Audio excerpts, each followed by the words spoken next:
Welcome to a brand new mini-series, my double XP only logged account. I actually don't know if I'm going to do only double XP, I just want to do the most efficient ways to maxing an account. And well, obviously double XP is going to be, very efficient in the long term. So we can see from hands here, let's see, so I've spent 32 minutes in total logged into this account. I do have a couple of XP lamps saved up from daily challenges. But the rules for this account are going to be I cannot buy treasure hunter keys. I can only do daily challenges for keys and get them through skilling. So there's going to be no cheating of that kind. Trying to get my interface all set up on the trip to the Grand Exchange since I didn't have the lodestone unlock. But we need to buy a bond first to unlock membership. And yeah, it's pretty good interface for now. Let's try this. I'm out of run energy already. That's crazy. Oh, I have to do the tutorial. And after holding my spacebar for about 15 seconds, I am now qualified to use the Grand Exchange. So let's buy our first bond on the account. Only going to need one for now since DXP only lasts 10 days.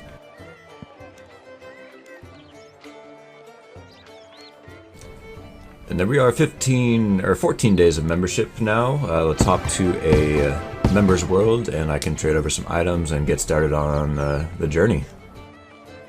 First big decision time here on the account. I do have these lamps saved up from daily challenges I've completed in the past and using daily keys.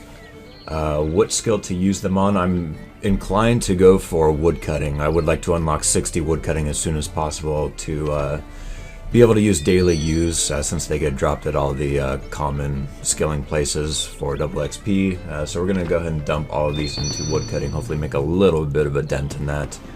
But I really don't want to have to train woodcutting prior to level 60. There we go, ended up with 22 woodcutting and just a little bit of bonus experience. I'm going to hold off on the skill dummies for now because I'm not sure what I want it to be. So let's move into phase 1. First thing I want to do on this account is unlock Invention. That's going to be super helpful early on and I'll be able to level up Invention more efficiently as I train skills to 99. So we're going to go 80 smithing and then followed by crafting and divination. But first, before we do smithing rather, we're going to do the that one quest. What's it called? Knight's Sword. And that's going to give us, I believe, 29 smithing. So we're going to skip a lot of time there. I was able to pick up the red berry pie for Thrago and some iron bars, and we got to unlock some tools first as well since they weren't buying on the Grand Exchange. So we'll load up on that since we do need level 10 mining for the Knight's Sword, and yeah, I'm really excited for this. Another huge part of efficiency is going to be due to all of our daily challenges. So we got 4 regular trees to cut, 5 crayfish to catch, and I believe I got to mine 6 common gems from the Berthorpe mine. So we're going to knock that out real quick and hopefully get some early XP. And there's the first challenge done. Mining is painfully slow as was anticipated, but there's the second challenge done. 6 common gems are mined. Just going to camp here until level 10 probably, since we need that for Knight's Sword quest. And turn that in, and did it just give us another daily challenge? Look at all the free crafting experience. We are gaming well on our way to level 99. Psych. No, but it is nice to get the free crafting XP from doing this too. And with the next, there we go, level 10 mining in the books. We can now start the Knight's Sword quest and then start our smithing grind. I'm really hoping the ice giants don't just absolutely murk me at 10 HP, but that should be enough lobsters. There's the Falador lodestone unlocked, huge achievement. That's a lot of dialogue that I definitely read, and now we can start the quest. Little side tangent here, but I do have 45 minutes left to complete 2 daily challenges, so I want to knock those out. One of them is a Slayer assignment, and I need magic armor apparently. So here we go. I don't know how I'm not just now realizing it, but I've been on low definition this entire time, so for your viewing pleasure, Ultimate 4K. We are looking like an absolute unit.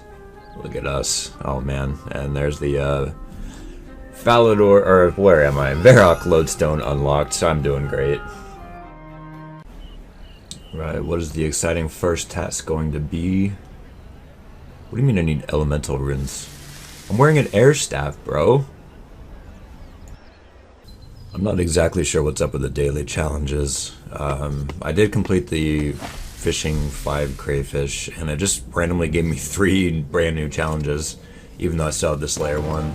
So we're gonna do these and see what happens. I gotta cut some logs and fish some fish, so we'll check in.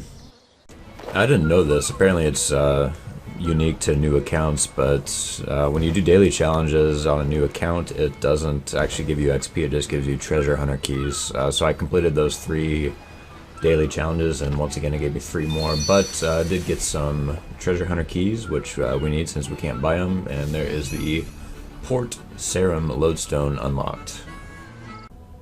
And we're back to the Knight's Sword. I find it ironic during this part of the quest, if he actually sees you going into his cupboard, he'll stop you. But I can just walk into his room and close the door and everything's good. I don't know, I thought that was weird. This is so incredibly slow.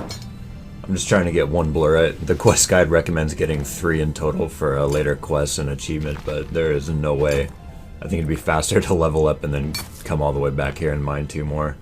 But thankfully nothing hit me too hard. Should eventually get this and continue on our journey.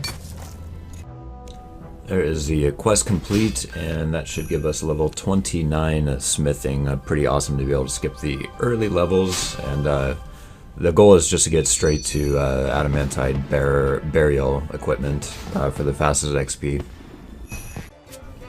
Quick trip to the Grand Exchange to exchange all of our armor sets for the actual armor in which they contain.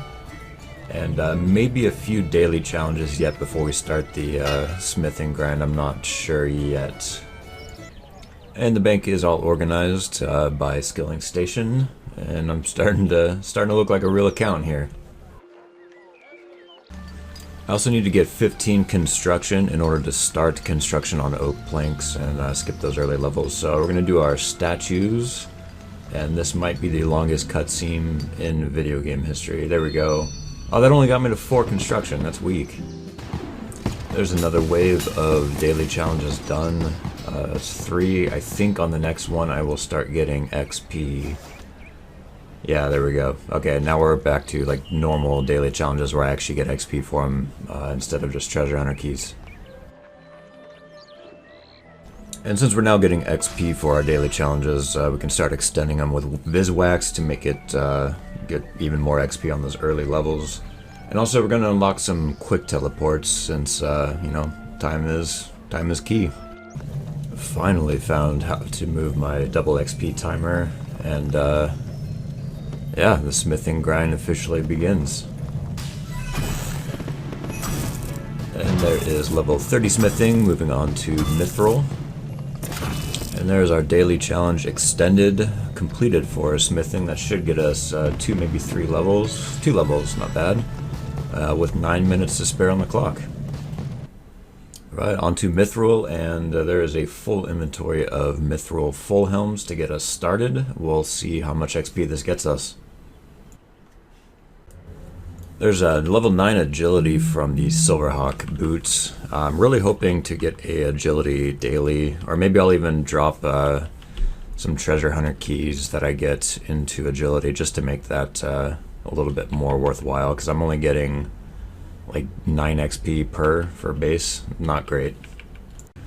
There's the end of our first full inventory of mithril full helms. Was able to get 38 smithing from that, not too bad. Just do a few more and then we can move on to adamantite burial sets. Just checking the daily challenges here as I grind out this last myth bar for 40 smithing. We did get an agility daily challenge, so we're going to extend that and go do that right after we get 40 here in order to make the most out of our Silverhawk feathers. And there's level 40 smithing, and we can finally move on to burial sets. The real fun begins now. I have to run all the way to the gnome agility course since we don't have any lodestones unlocked, but we might as well unlock them along the way. There's the arty. There is lap number 1 complete, lap number 2, number 3. There's lap number 4 complete, and the daily challenge should get us about 3, maybe 4 agility levels. 3 levels, not bad. That's going to do it for episode number 1 for Bowl Cut 1G, my efficiency locked main account. I don't know. I just wanted to see how fast I could max an account and keep the total amount of hours in game as low as possible. Without buying any treasure hunter keys, because I feel like that's just cheating. So hopefully you guys enjoyed this concept for a new series. And yeah, I'll see you in episode 2. Hello everybody, welcome back to another episode of Bowl Cut 1G, my DXP locked account. I wanted to clear up a couple of things that I didn't specify very well in the first episode regarding really how I can play this account. In creating this account, the goal was originally to see how fast I can max an account, and doing everything as efficiently as possible without spending any real-life money on treasure hunter keys. So for the list of things I can do outside of the 10-day window in which DXP falls, I can log in, I can do my daily keys, daily challenges, I can do quests, D&Ds with one exception, I'll get to that later. And then skills that are not affected by double XP. So that's going to be rune crafting, prayer. However, I won't be able to train at the Heffen crystals because that is a DXP method. And then archaeology also falls into this category. I know you get double XP from excavating, but let's be real. Excavating really does not give you an advantage for double XP. All the XP is going to come from restoring all the artifacts. Also on the allow list is Reaper assignments, so I'll probably do those early on just for the early Slayer levels, but I don't think I'll do too much beyond that. I'm also able to do the player-owned farms because it doesn't get affected by double XP. However, I won't be able to do tree runs like fruit trees, magic trees, etc., as that is a method that is used during double XP. I'll also be able to disassemble items. That means, you know, that could be for components, could be weapons, tools, gizmos, stuff like that, as that is not a double XP method. Now for the naughty list. I can't do any skilling of any kind apart from what was already mentioned, and also divine use I will be able to do since I would consider that to be a daily. I can't siphon any equipment. If I do any invention training, it's going to have to be completely disassembling it for the XP. Also, that's kind of a no-brainer, but no keys used by USD. I can do dailies, I can quest for keys, I can use my oddments for keys, but I'm not allowed to spend any real-life money to obtain an advantage through Treasure Hunter. Won't be able to do Silverhawks, as those are doubled through DXP. Any event that comes out, I'm not going to be able to participate in that for AFK XP. No refer a friend, and lastly, no warbands, because I feel like that's an easy buyable, which would give me an unfair advantage. I got my first ceremonial swords, gave me flashbacks to when I got 200 mil on my main. But that is done, and whoa, I got 3 levels from that. That was huge. I was not planning on that. There is level 50 smithing. We can now upgrade from adamantite burial sets to rune as soon as I finish this one. And there's the last adamantite burial set complete. Time to move on to rune. There is level 51 smithing. There's a first full inventory. Well, 5 rune burial sets. Got me to level 58 smithing. Pretty nice. We'll finish off these last 5 and then upgrade to Har-Arken. There is level 59 smithing coming in. There's level 60 completed. It can move on to Har-Arken. We just still have 4 burial sets left, so we'll finish those first. There's 61, 62. There's the last of our rune burial. Time to upgrade to Har-Arken. There is level 65, 66. There's 30 agility. Worked real hard for that one. It's the end of our first inventory of Har-Arken burial sets. Got us to level 67 smithing. There is 68 smithing coming in strong. Everybody's favorite level 69 smithing. And that is level 70 smithing. I can move on now to a necronium armor as soon as I finish this last burial set. I lied. I had 5 more burial sets for Har-Arken, but now it is time to move on to necronium. I was unable to buy necronium gauntlets on the GE, but we're just burying the plate legs, and that is level 73 smithing. There's level 74. That's the end of our first inventory of necronium plate legs. On to plate bodies now. I accidentally deleted my recorder, but that is 78 smithing. There is 79 smithing, 1 more level to go. Another ceremonial sword done. I will take the free XP. Thank you very much. There is 80 smithing, one of the 3 skills needed for invention. There's 81 smithing. And that is our last Necronium plate body buried. Ended up at 81 smithing. And I know I said I wanted to rush to unlock invention, but we're going to have a little side tour here. In order to use Torstal incense sticks, we need level 75 fire making. So we're going to run and go knock that out real quick in order to take advantage of that 2% XP boost. Knocking out a few more statues, and that is level 7 construction coming in. And that should be level 19 prayer as well. Very long walk to the 3rd statue, but that is the Yanil lodestone unlocked. And our 3rd and final statue for now, that is 10 construction coming in, as well as a prayer level, and time to move on. And I had 10 royal battleships in my bank just sitting there, so we're using those. That should get us to 18 construction, which means we can now skip straight to oak planks. Quick little account check, and we have now played for 6 hours and 30 minutes in total on this account. Logged out and logged in, got our 2 daily keys, and we were lucky enough to score a huge lamp, so we're going to throw that into woodcutting, and that is 3 more levels. Oh, all the sweet dopamine drops. I'm basically getting a level for every log that we burn at this point, but we knew those early levels are going to go. So we're just doing regular logs to 15, and then we'll switch to oak at 30 willow, 45 maple, and at 60 we'll probably just camp magic logs. Couldn't even get through a full inventory without hitting level 15 fire making, which is pretty insane. Just coming from the standpoint of someone who started on classic, and you know just how easy skilling has become, especially on double XP. It's all the sweet dopamine drops are just plentiful. But after this inventory, we'll move on to oak logs. And of course, that didn't take long either. Already level 29, just burning through some oak logs here. 1 more level and we can swap onto willows. And there's level 30, time to swap out our preset to 28 willow logs. It's like our 4th preset change in the last 5 minutes. There is 37 fire making coming in from our first full inventory of willow logs. Should be moving on to maples here in maybe 2 inventories from now. There is level 40, which means we're halfway to level 80, right? And that is 45 fire making. We can now move on to maple logs. Almost missed it, but that is level 50 fire making in the books. That is 55 fire making. 5 more levels until we can start burning magics. Level 58, 59. That is level 60 fire making. We can now swap out to burning maples and start burning yew logs. For some reason I was thinking magic was at 60, but obviously it's yew logs, so let's begin that grind. That is level 63, and I think I'm going to go to sleep now and start fresh in the morning. What is going on, everybody? It is Saturday morning, day 2 of double XP. I missed early level because I didn't have my recorder set up, but got level 69 fire making, everyone's favorite level.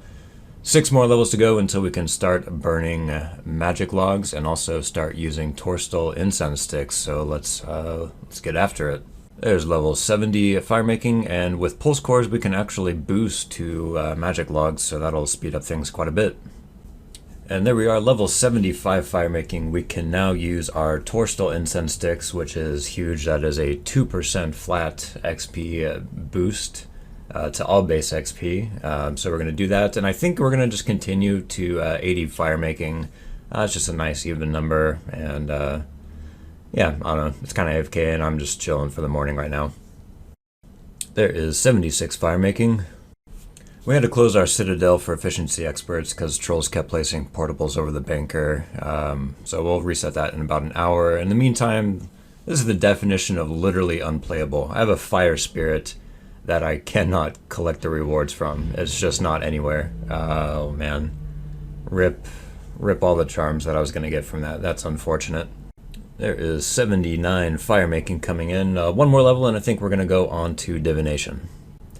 This is actually busted. There's another fire spirit there in the middle and I cannot claim it.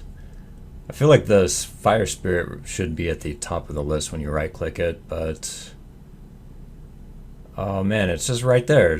Gosh, alright, well, it's another one gone into the abyss forever.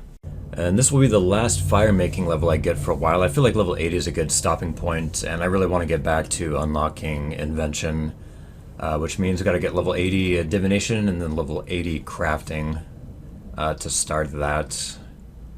So yeah, I think this will be a good ending point for episode number 2. Hope you guys are enjoying this series. I'm having an absolute blast being able to skill. I haven't really skilled efficiently in quite a number of years, so I hope you're enjoying it.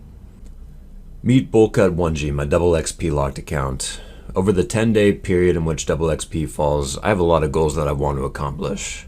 These goals can be broken up into 2 separate categories. The first one, pretty straightforward, unlocking invention. The second one, not as straightforward, getting the minimum skill requirements to get the quest cape, as I am allowed to quest outside of the 10-day period in which double XP falls. In episode number 2, we were able to get 80 smithing, which is one of the 3 requirements for invention. The next is going to be divination, where we are level 1 out of 80. And then finally, we got a little bit of a head start on crafting, but we still need to finish out level 80 for that as well. So let's jump right into this.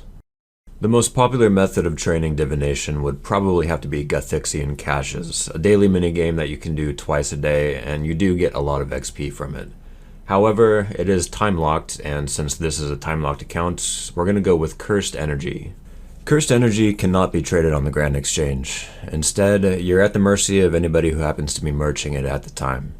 I was able to buy about 4.5 million energy, costing approximately 2.7 billion GP, which comes out to about 600 GP each. Cursed Energy can be transmutated into any other type of energy at the rate of 100 Cursed Energy into 150 of the other energy. This awards 1.5 XP per energy, or 150 XP per action. With the double XP boost, I should be getting around 321 XP per action, and it's 1 action per 2.4 seconds or every 4 game ticks. This method is very expensive, and depending on the energy I transmutate into, I can expect to lose about 50 million GP per hour doing this method. So please hit that like and subscribe button, or I will never, ever financially recover from this. And we are off on the journey to 80 divination. Look at the levels go. Oh my gosh. Yeah, the amount of XP here is nuts. But since we get the same XP no matter which energy we transmutate into, we're just going to go into the ones that cost the least amount of GP. We're level 14 already. This is going to be really fast.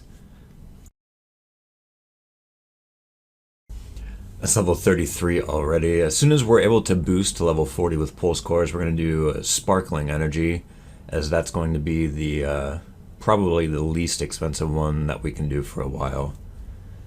And it's going so fast, we're already there. So hopefully we don't lose our boost right here. But we're going to camp sparkling energy here for quite some time. Also, as you can see there, as we get level 39 divination, I purchased the Rune Metrics Pro version just so I can better keep track of my XP and XP per hour that I'm getting. So you can see we're getting about 470,000 divination XP per hour here. I don't know if being in a crowded world changes that. I'm not exactly sure how the mechanics work on that. Maybe because there's so many people here, the ticks take longer. So we'll probably go back to the Citadel here soon. As we approach level 50 here in just a moment or two, we're going to go back to the Citadel after we get this level. I want to start doing my daily divine locations. Mainly, I want to rush to level 60 woodcutting so I can unlock daily use, as that's going to be a huge daily in order to progress on that. And there's level 50 divination. So I think now's a good time to head back to the clan Citadel and start working on that. Back home in the Efficiency Experts Citadel, we're going to do some Willow... Oh, I thought I could boost to do this. Crap. Okay, we're going to use a lamp to get 30 woodcutting real quick. I didn't even think about this. I thought with the pulse core boost we could boost up to the next one, but okay, there's level 30 woodcutting, and now we can start doing our daily divine challenges here.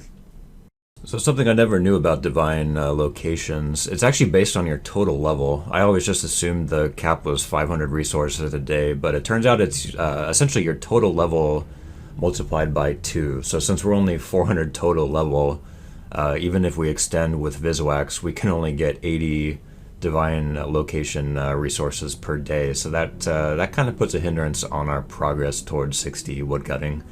So we're going to go back to divination now and just keep grinding that.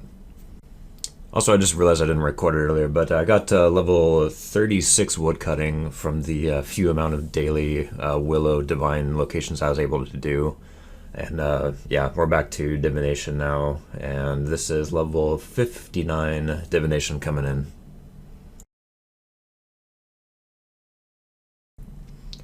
I just missed it, I didn't have my recorder going, but that was level 60 divination, 20 more levels to go. Level 62, 63, 64. It's now been about an hour since we started divination, and that is level 65. 66. Little late, but there's level 67 divination. 68, everybody's favorite level, level 69 divination coming in. 11 more levels to go.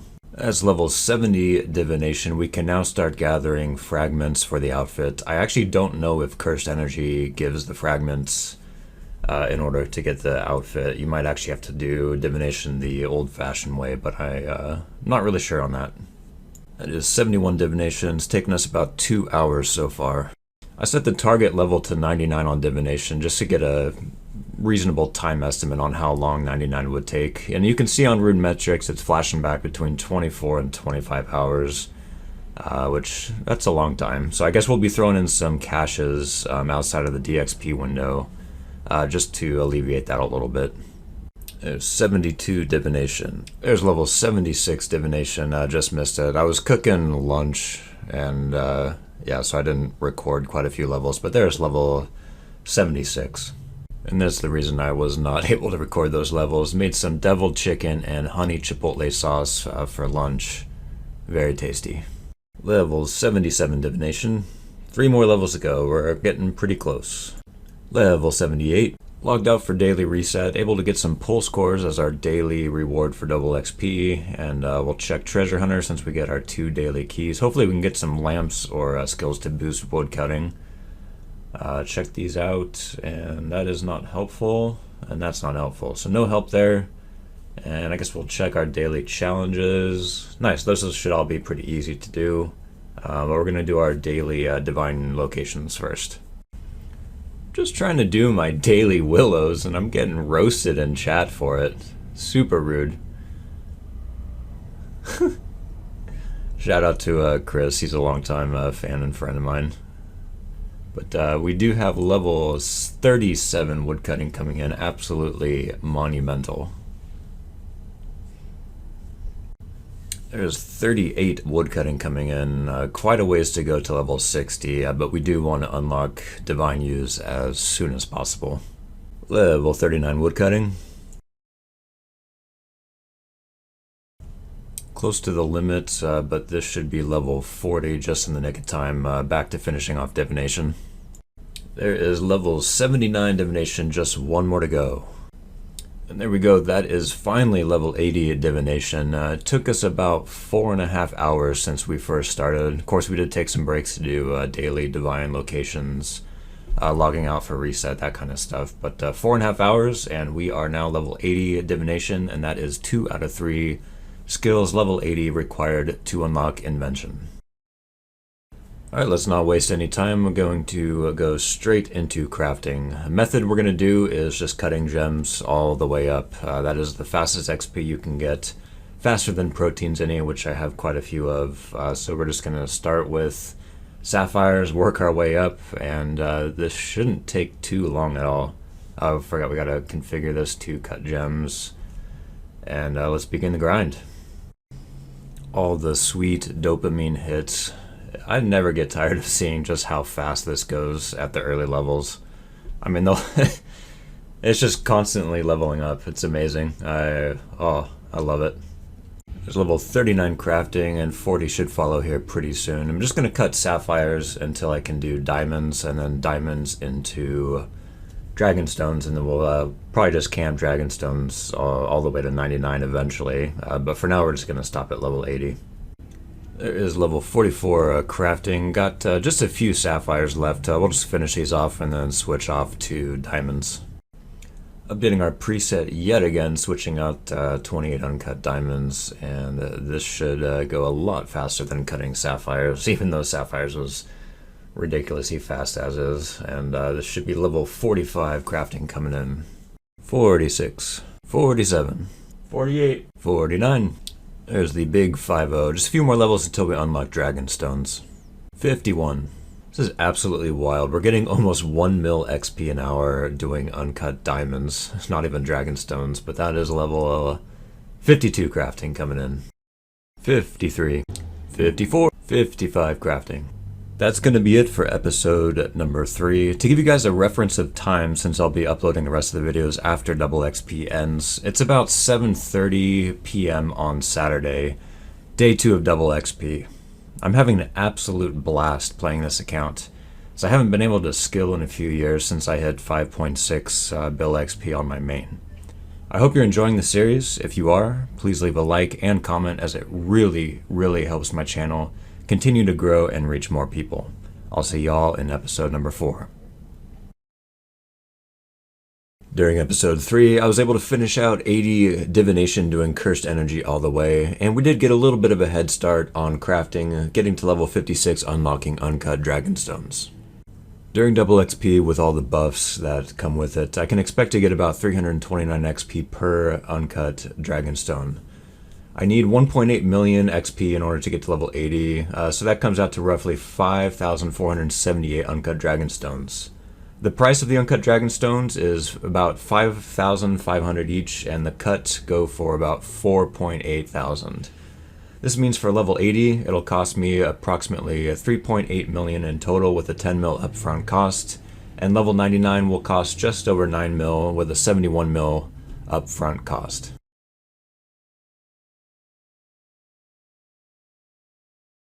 Alright, time to switch out our preset, start the dragonstones. I'm actually not entirely sure how long this will take. I need just under 2 mil XP, and it's been so long since I've done uncut dragonstones, especially without the crafting cape perk. But I think this should only take maybe an hour, maybe just a little bit more. I really am not sure, so I guess we'll all figure that out together. But there is level 57 crafting. 58. Level 59.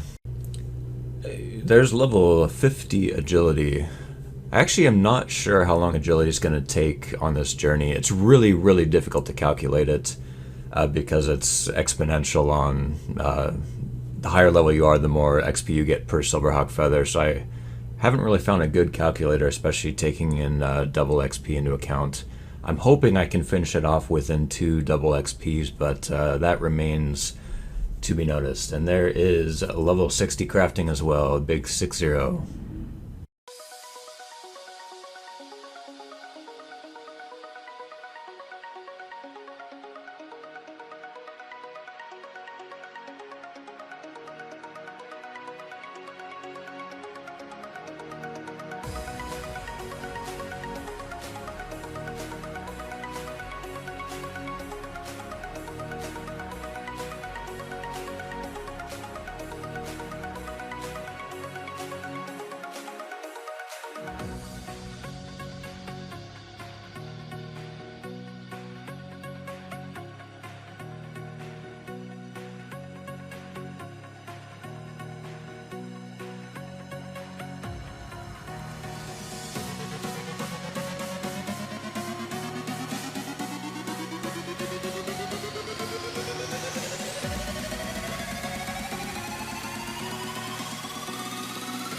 And there is the favorite level, level 69 crafting coming in, just 11 more to go.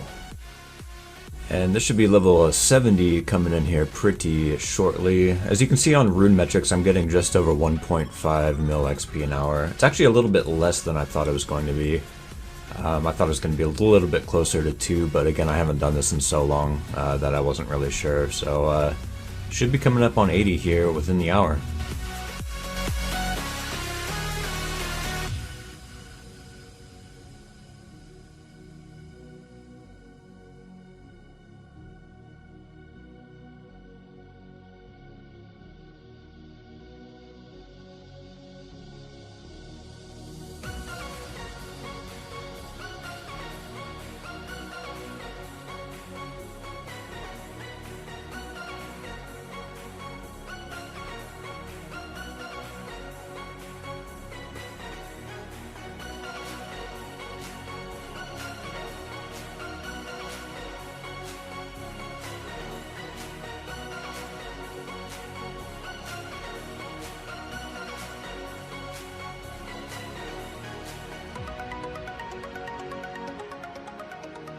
I almost forgot, I have a daily crafting challenge, so we're making 10 pieces of leather armor, and we'll get that in. Hopefully that gives us a little bit of XP. Almost forgot to extend it.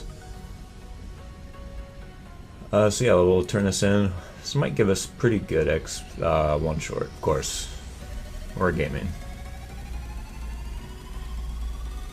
There we are, and we will turn that in. 2000 XP, what a scam. At least we got a key from it.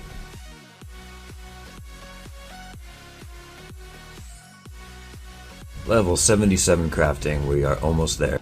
Level 78. Level 79. And this next inventory should get us to level 80. I'm really happy with the progress we made so far on the account. Unlocking Invention in, what, just over 14 hours of account progress, that's got to be a record for me for sure. So you can see there is level 80. We can now use our Brooch of the Gods, and we will hopefully start camping that and getting a lot of components in return.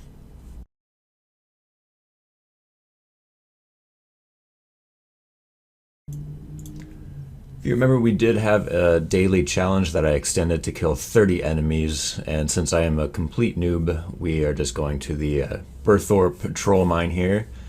They are hitting a lot harder than I would like them to hit. As you can see, we just got one more left. There we go, and we can get out of here with 200 HP in a dream.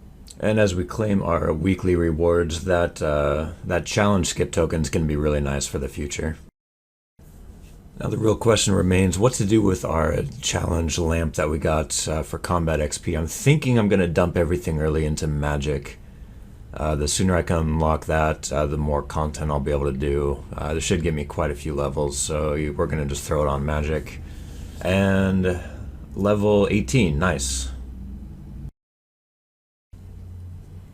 I've had these skill dummies sitting in my bank here, and I've been back and forth on what I should train them on. The 4 skills, obviously, Agility, Slayer, Thieving, and Hunter. With Slayer, I think I can do some early Reaper assignments that are going to be way more beneficial than using the dummy on these. Thieving, that's another one. It's really not that fun to train up until Safecracking unlocks at level 62. But we do have options with the doors in the buyers and sellers area. Yeah, so we're gonna go with Hunter on these. I think I'm just gonna do all of them on Hunter. Big thing, Hunter sucks to train in the early levels. It's absolutely terrible. But then once you can start using protein traps, it becomes a lot easier, especially with the auto deploy feature. So we're going to probably use most of these on Hunter and hopefully make a good dent in the progress up until level 63 when we can start using our protein traps.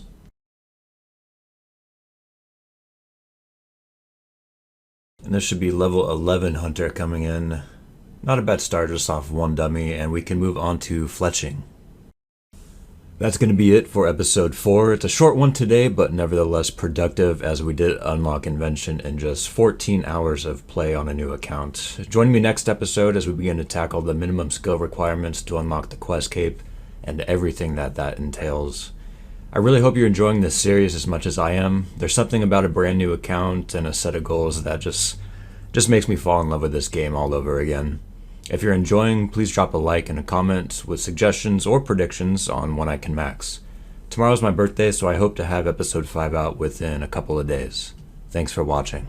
This episode, we start tackling the minimum skill requirements in order to get the quest cape, as we are allowed to quest outside of the 10-day period in which double XP falls. As you can see, this list is going to be pretty overwhelming for a 10-day period. We can subtract some of these, as we do already have Divination, Invention, and Crafting completed, and as laid out in the rules before, I am allowed to train Rune Crafting, Archaeology, Farming through player-owned farms only, and Prayer, although I will be tackling Prayer sooner than that, as it will help tremendously for Combat and Slayer. What's left is going to be quite an overwhelming list, regardless. We are about 53-54 hours into double experience at this point. It is, I believe, 0500 hours game time on Sunday morning, the 3rd day of double XP, but it's still the 2nd day for me because I live on the West Coast in America. Believe it or not, I have a plan for each one of these skills, as I have put tremendous thought into this account over the last few months on how efficiently I can train it. So let's dive right in, and today we're going to start by tackling fletching. Fletching is going to be pretty straightforward getting to level 75. Make arrows. So I've calculated out approximately how many arrows I need. I overshot a little bit just in the event that some buffs run out, like pulse cores, Valentine Slam, stuff like that, and that's going to save me time from having to go back to the Grand Exchange and rebuy arrows. So the total cost to get to 75 I've estimated to be around 23 million, and let's get started.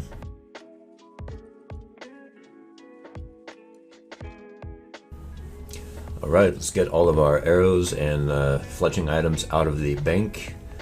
Kind of hoping I get a Valentine's or coin, rock, or tunities, whatever all the buffs are. Hopefully those come pretty soon. So we can maximize the experience, but I believe it is time to start this grind. Actually, I'm dumb. I forgot that you need level 15 to start fletching iron arrows, so we're gonna use one of our small protein boxes, and we'll just use protein logs here in order to get level 15.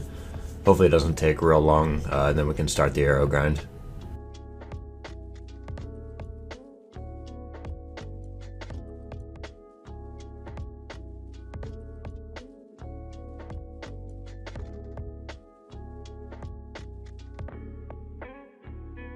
And now we are officially on the arrow grind as the pulse core pushed us over level 15 of fletching. It's so awesome. I never get tired of it. I know I say it all the time, but I never get tired of seeing all the levels go when it's so fast early on. It's amazing. I just realized I don't have any torstal sticks, so I might grab those. Oh, and we'll bank our protein since it's gonna automatically try to use those every time. Torstal sticks are obtained. We banked our protein logs. Let's configure this Fletcher, and now we can just start camping.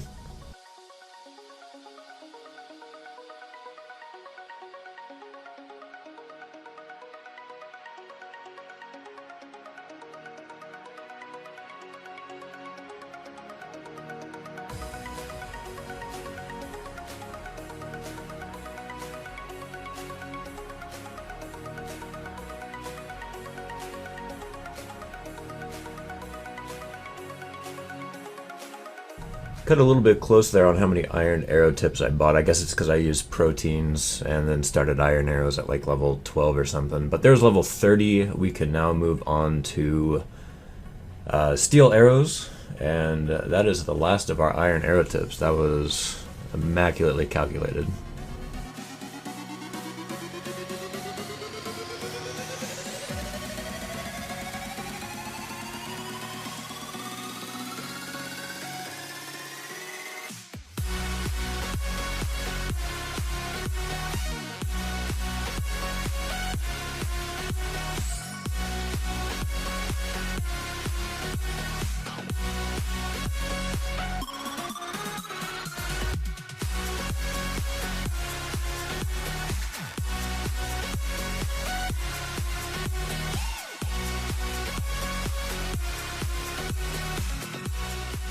There's level 45 fletching coming in. We can now start on to mithril arrows.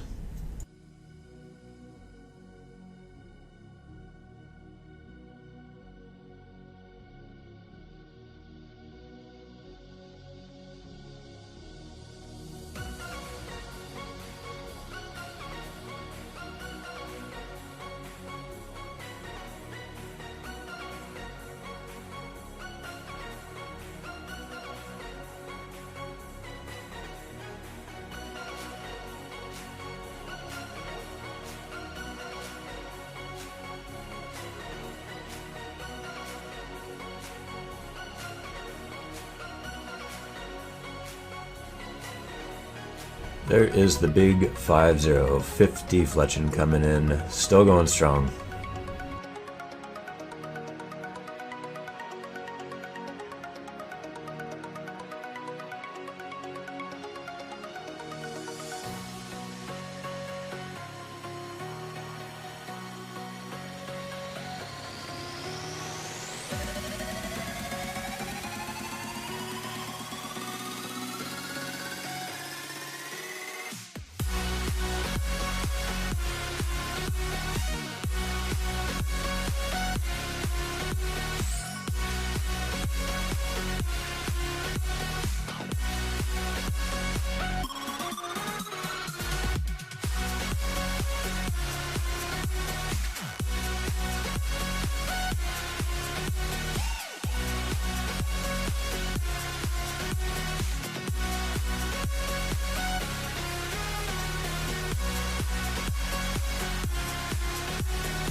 There is level 60 fletching coming in. We can now move on to adamantite arrows. We're getting real close, and I think we've only been at this for like half an hour. Fletching's really, really fast.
There is the big 7-0, 70 fletching coming in, still going strong.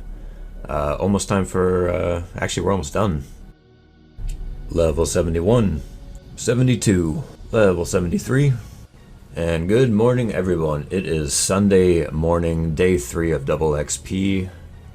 And I think I fell asleep last night getting level 74, but coming in strong, good way to start the day. That is level 75 fletching. Another requirement done for the quest cape. And I think I want to push a little bit further. We are really close to rune darts, so we're just going to fletch while I eat breakfast and kind of figure out the next plan. Level 76, 77, 78, 79. There's the big 8-0 level 80 fletching coming in. I don't know why I'm still fletching. It's just nice and AFK, and I can watch some YouTube. So I might just do some rune darts for a little bit, and then we'll move on to the next thing after we hit level 81 here. Just at level 56 agility, worked super hard for that one. Silverhawk boots coming in clutch. And we're almost done with our rune arrows, so we're going to just finish these out and we'll swap to rune dart tips. I am kind of curious to see the XP rates on that, so we'll probably do that for a little bit. I know I keep just pushing fletching back and back, but it's really nice to chill out and watch some YouTube and do an easy skill. Rune darts are amazing. As you can see on the rune metrics, the XP per hour just keeps going up and up and up. It's in 5 minutes intervals right now. Pretty amazing, but this should be level 82 fletching. We're up to almost 2.4 million XP an hour on rune metrics. Just absolutely amazing, but that's level 83 fletching. I think we're capping out at just over 2.4 mil XP an hour. Keep in mind I don't have any outfit pieces, and I also don't have an avatar buff or refer a friend. So I'm missing some ingredients there, but that is level 84 fletching. Level 85, 86. Almost forgot I had a daily challenge left to do, so to extend it, and we're just going to bury some dino bones to make this prayer one pretty easy. Should get us quite a few levels early on. Turn it in, and yeah, level 33 prayer, not bad. But more importantly, it's going to unlock a treasure hunter key. So let's see what we can get. I'm really hoping to get either protein essence or oh, very nice. That's exactly what I was looking for. That's going to help with early rune crafting. Right, that is enough fletching for now. It is time to start using our dummies and getting our combat up. I have a few skilling dummies. I'm going to use them on Hunter. The sooner I can get to the point where I can use my protein traps, the better. And early Hunter is pretty rough, so we're going to use that. And after we do this, we'll probably use our combat dummies all on magic.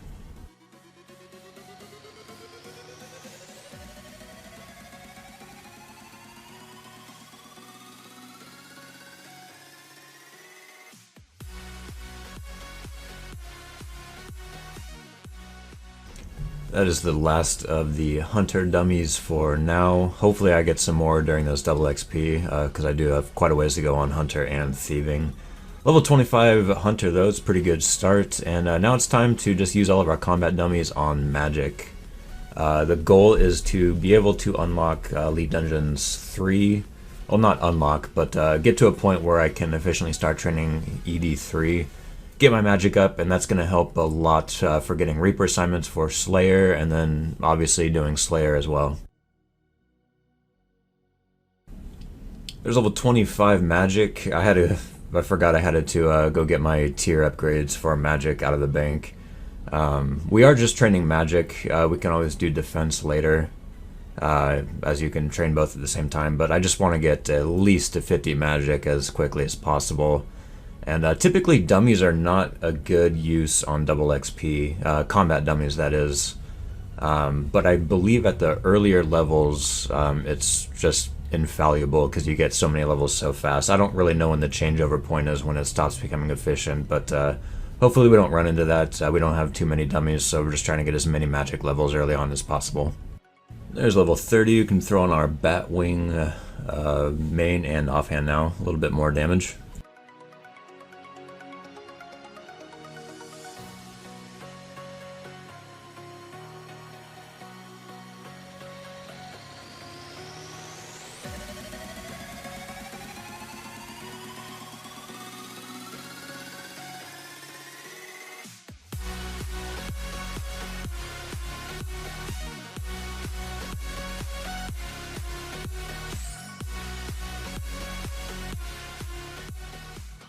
This is our last combat dummy. Got 39 magic coming in. Probably the last level we'll get from the dummies. We are going to get one more fletching level as we are really close, and then we're going to move on to something else. It is level 87 fletching now, and thought about taking a pause to try something, but we're going to keep skilling.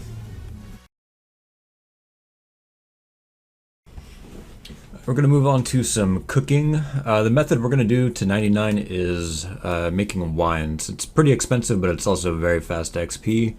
But the fail rate is pretty high, so I got some cooked chicken, some trouts. So we're just going to cook those up, hopefully get to around level 50 before we start that grind. And somewhere along the way we're going to do the invention tutorial as well.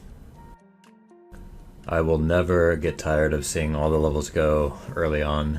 I love starting new skills just for this reason. Shouldn't take too long. I have quite a bit of raw fish in the bank from random drop tables and Grace of the Elves, all that kind of stuff. So I'm going to cook those and see where we end up at.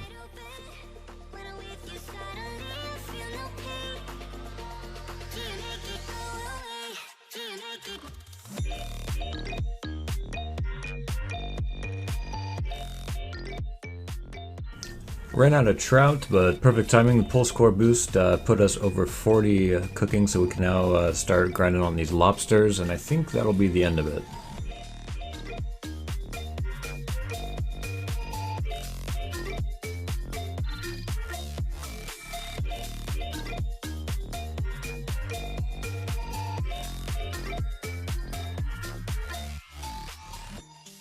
I kind of smooth-brained this. We did get level 50 cooking there. I've never used Brooch of the Gods before. I was 5'6" when it came out, so I'm kind of unaware. I thought I was just going to get invention components, but I need to do the tutorial first in order to unlock invention and start getting those components, so I think we're going to go do that right now. Really wish there was a way to skip this, as I've done it on so many accounts, but here we go. Should just get us, I think the tutorial gets us to level 5, if I'm not mistaken. We did pause double XP, just so I can get this all taken care of. Oh, so much stuff to do. Charge pack, yes please. What is this box? Wow, what does that even mean? There's the end of the tutorial. Got to level 4. I could also do some more research, but I think I'm going to come back with a invention potion, and that way I don't have to make multiple trips back here. But got the tutorial done, and we can now get components from the brute. And while we're paused, going to turn in our strange rocks. Probably not going to be a ton of XP, but if I can get us any levels early on, that's going to help a little bit. Nothing too exciting there. Moving on. As I mentioned before, I can do player-owned farms, but in order to get to that, I need to get my farming up first, and the higher I get the farming, the easier it's going to be later on. Unfortunately, I need level 17 farming in order to start doing the wood leaves and the honeycombs. So to get to there, I think we're just going to do super compost. It's nice, easy AFK way. So we're going to fill up some pineapples and all of the bins and start working our way from there. That's the last compost bin, and I figured I might as well rake these leaves and get some free XP while I'm at it. The next skill up on the chopping block is Prayer. Now, level 80 is required for the quest cape, but I might go a little bit higher than that, just because it's going to make Slayer and Reaper assignments a lot easier. The method we're going to be using is dinosaur bones mixed with the powder of burials. I can expect to get about 701 XP per bone, and each bone costs approximately 14.7k each. Therefore, we're going to extrapolate the cost for level 80 will be approximately 41.3 mil, whereas level 99 will cost about 273 mil. This method, which I tested only briefly, should net me about 3.8 million XP per hour. Alright, we got our preset all up and loaded. All the boosts are currently active, and we have our powder of the burials. Let's start spam clicking. And look at it go already, this is insane. Even starting at level 33, I'm just getting multiple levels, wow. Okay, yeah, this method is really fast. It might be 41 per first inventory. There we go, our rune metrics is up to over 1 million XP per hour. It is in 5-minute intervals, so it hasn't quite caught up, but this will be level 50 already coming in. It's going really fast.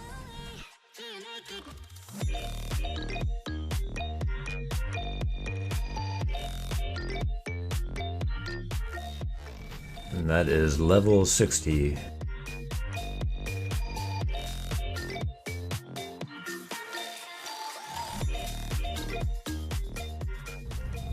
Been doing my best to keep it tick perfect here.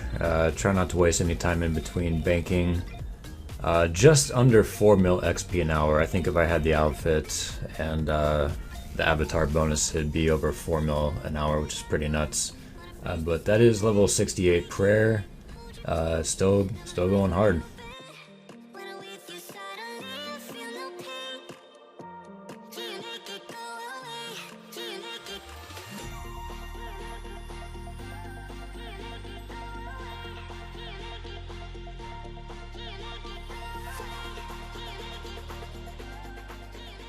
That is level 70 prayer now.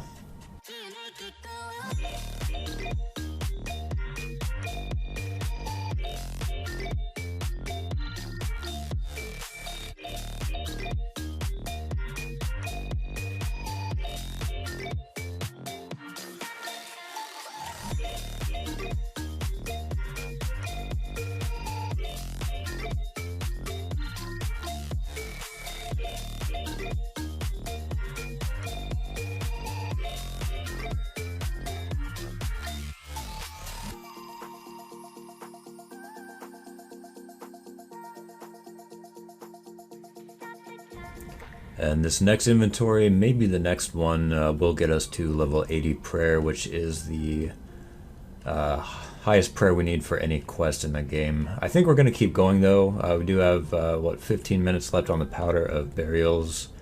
So we'll probably just use out the full hour and see what level we get to here.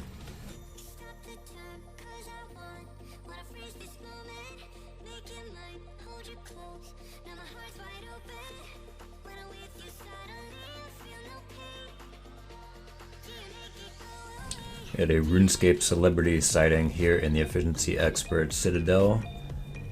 Pup is out here somewhere. I think he's doing dummies. But yeah, if you don't know who Pup is, he's one of the elite PVMers in all of RuneScape. He has a YouTube channel where he has some really awesome speed kills and explains a lot of things he does, so make sure to go check him out. He has some good stuff up there.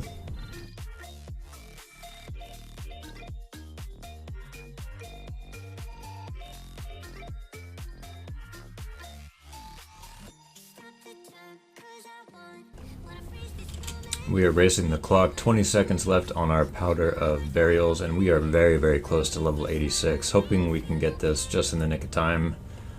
The ultimate race against the clock. Oh yeah, we should get this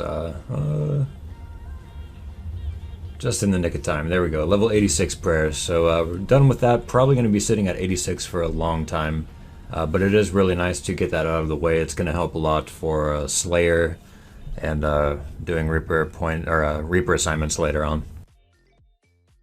Trying to do some more things that are kind of necessary while double XP is still on pause. And I actually forgot that charging urns gives you a little bit of XP. I think like 1 XP per urn, but I'm getting some early farming levels here, and this could actually help boost us to level 17 a lot faster. We got 2 strange farming rocks from doing that. It's not going to be a lot of XP, but 134 XP. It's not bad for the early levels. And now we're claiming our free Wicked Hood and feeding it a whole bunch of talismans. I'm not sure if the elemental talisman does what I think it does. I think it gives you all the elemental air, water. I can't even think. Been at this too long. But I was wrong. Okay, I'll have to feed more later. It is time to resume our double XP timer. I'm going to go to the invention workbench here. I hope that it's double XP for researching stuff. I really hope it is. But afterwards we're going to go straight into rune crafting and use these protein essence and make a little bit of a dent in that. Got level 5 invention from the research, and protein essence are brand new, so let's experience this together. Hopefully it's pretty good. I was at the water rune altar and got to level 10, so now we're going to come use them at the earth altar since we get a pretty good amount of more XP on the higher tier altar we're at.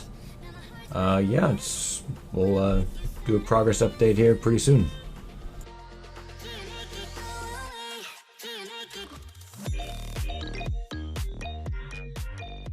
Got to 15 rune crafting, unlocking the fire altar. I realized I don't have the Al-Kharid lodestone unlocked, so we're going to grab that real quick and then head up to the fire altar.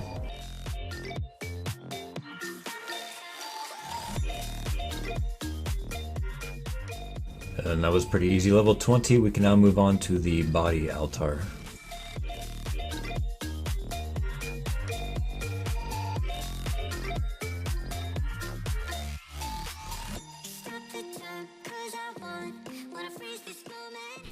That is quick work to level 28 rune crafting.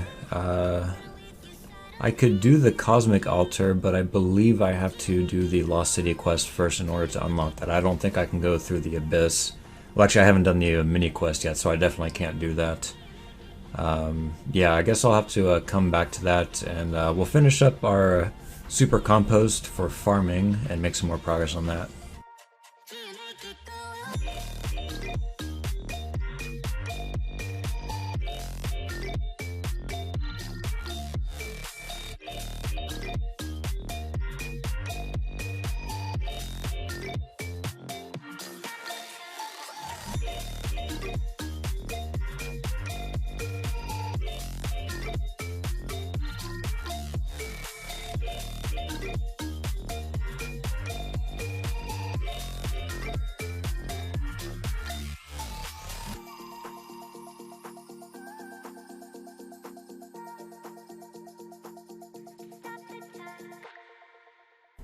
Took a little bit of finagling. Turns out you get a lot more XP for putting super compost in a patch than I thought you did. So I went around to some random patches around RuneScape and just used super compost on them. But this will be level 17 farming, which means we can now add our woad leaves to the beehives. And then the XP and farming should just be exponential from this point on. I'm really excited to see the progress on that. And that is the last of the woad leaves added. I believe each woad leaf takes 1 hour to turn into honeycomb. So I'll come back and, I don't know, it depends on my work schedule. Probably about 20 hours from now is when I'll be able to check it next.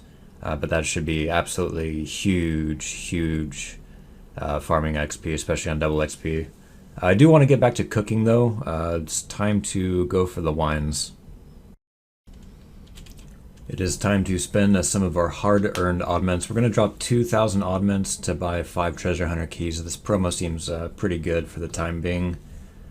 So let's bank this. And hopefully we'll score some more proteins. Star. Ooh, a huge lamp. That's going to be good for wood cutting. Oh, nice. Protein shake and proteins. Very, very nice. And more protein shakes. All right. Yeah, we're in business. Let's throw these on wood cutting. Should get us a level, and we'll be on our merry way.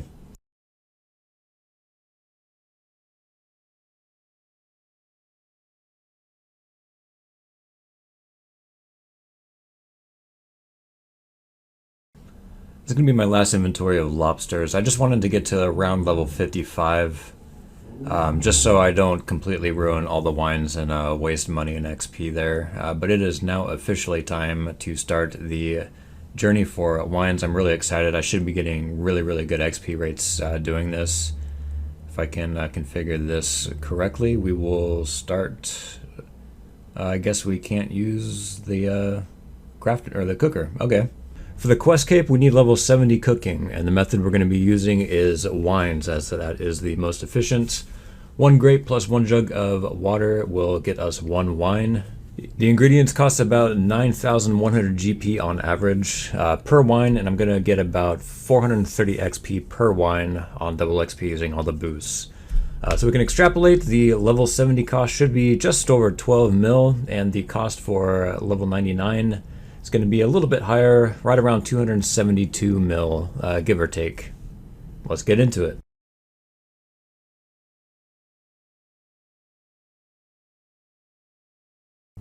Alright, first inventory of wines, here we go, starting at level 55. That did not take long at all. I gotta be honest, I'm actually not sure of the XP rates. We're up to 1.2 mil XP an hour, but it is in a 5-minute interval, so it's not quite up to date yet. And this should be level 60 here any moment. The wines can ferment while in your bank, so you'll just randomly get a large XP drop. I'm not really sure how many I can do per, but yeah, that's level 60. This should go really, really fast. And there is level 63. Getting just over 1.9 mil XP an hour so far. I'm not sure if it's peaked out yet, but it's going really, really fast. And this should be level 65. Level 66. 67. 68. Level 69. Closing in on level 70 now, which is all I need for the quest cape. I'm probably going to go just a few levels beyond, but there is a lot of other stuff I want to get to today, and that is level 70. There's level 71. Getting a little bit carried away here. We did get level 73, but I think this upcoming inventory is going to be my last one for this double XP, and I'll be done with cooking.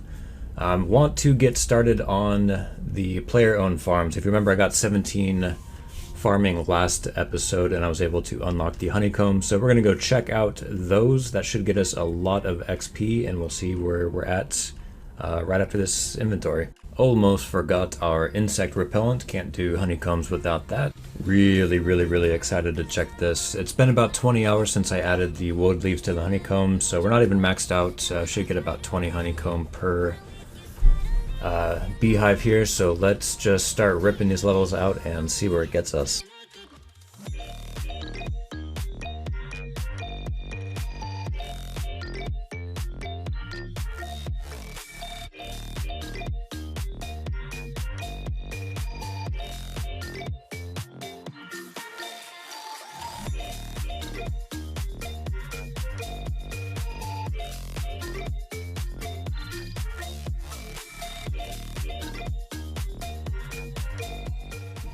There's the last hive. It got us all the way to 37 farming, all the way from 17. That's insane. More than enough to start player-owned farms, but we're probably not going to start player-owned farms until after double XP ends.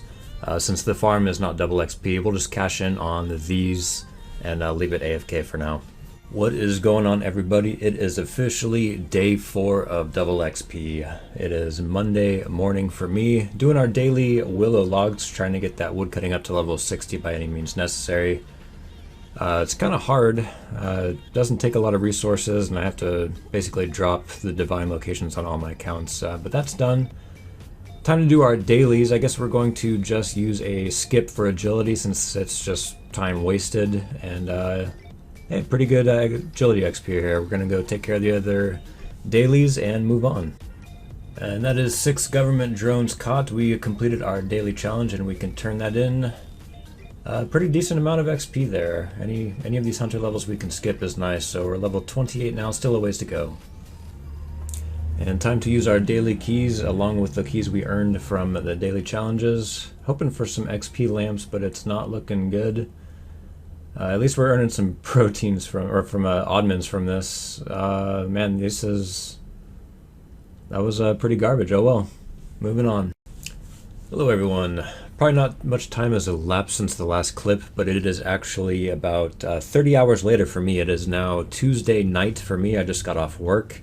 And I figured it's time to start training our combat. I want to get Slayer, I want to get combat started so I can at least do some Reaper assignments outside of the double XP period, and that is level 40 magic.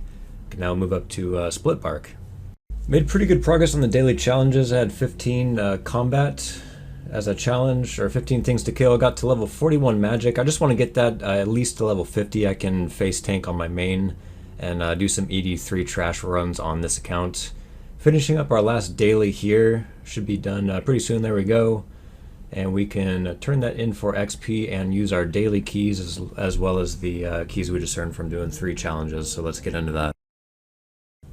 Alright, see what we got here. Springs. It's no good.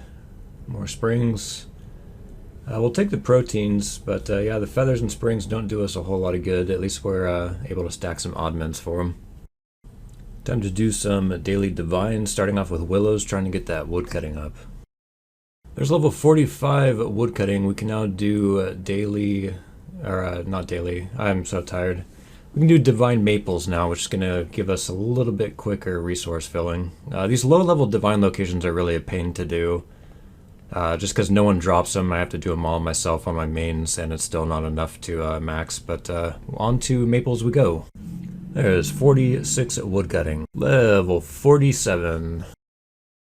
Spent a few oddments on 3 keys here, just to see if I can get any bonus experience for woodcutting. It's a no-go, so we're just going to buy some bonus XP and stars. We just need to get to level 60 as soon as possible. The sooner we can do daily divine use, the better. Hey, and that's 49 woodcutting, 11 more levels to go. I'm gonna take this opportunity while I buy some herblore ingredients on my main to just get a little bit of a head start on construction. Nothing crazy here, I'm just gonna do that until I have all my herblore stuff bought. There's level 30 construction, maybe one more level and then we'll start herblore. Alright, look at all the juicy herblore ingredients we have to work with. This is gonna be a pretty good start on the journey. We have some stuff buying still for the higher level potions, like supers, extremes. I don't know how far I'm going to get, but we're just going to get through what we have right now and just rip through this and see where this takes us. Our regular attack potions got us to level 23. It is now time to move on to strength potions. We'll see how far 200 of them gets us. Alright, strength potions got us to level 37, and now moving on to prayer potions. This inventory should put us at level 45 herblore, and we can move on to super attack potions, and we'll just keep climbing the ladder. That is the big 5-0 level 50 herblore, going strong still. I believe we need 80 for the quest cape. Level 60 herblore. And making just over 1,000 super attacks got us to level 61 herblore. It is now time to move on, make 1,000 super strength potions, and we will see where this gets us. 65, 66, 68. Alright, looks like these super strength potions got us about halfway to level 69, giggity giggity, and it's time to move on and finish our super defense potions. We got about 1,000 in the bank, so let's get to it. Level 69 herblore. I think I got 1 level left in me for the night. Work a really weird work schedule. So I get off work at about 10:30 at night, and then I have to go back to work at 8:30 in the morning. So it kind of ruins the evening for me trading wise, but hey, gotta pay the bills, right? And this should get us to level, yeah, we'll get to level 73 here, and I think we'll turn in for the evening, and we'll start again fresh tomorrow. Good morning, everybody. It is Wednesday morning. We are officially halfway through double XP with just over 25 hours left on the clock. It is time to do some beehives, and this is going to mean some mean farming XP. Turns out I have the next 2 days off from work. There was a COVID outbreak, and waiting for the results of my test before I can go back to work. So let's get some XP gains.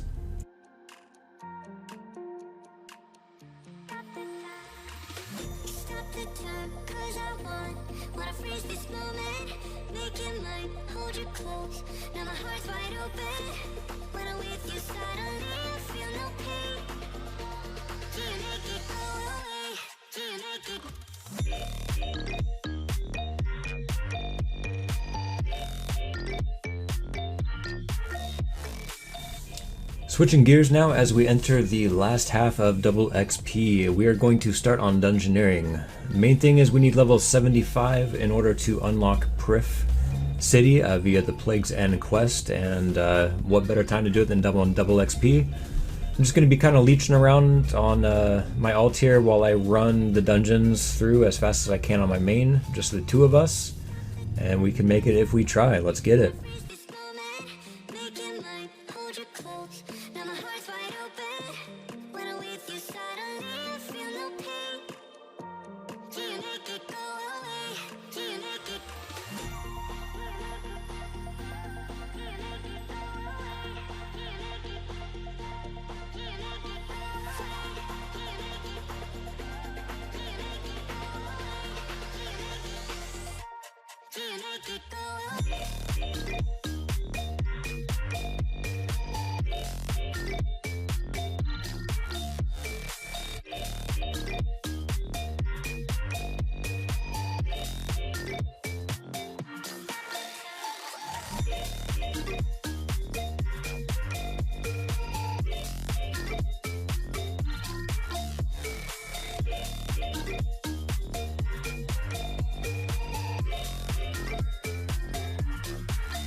And with that floor, that's going to put us at level 39 at dungeoneering. Pretty good start for the first session, but I think we're going to end it right here for now.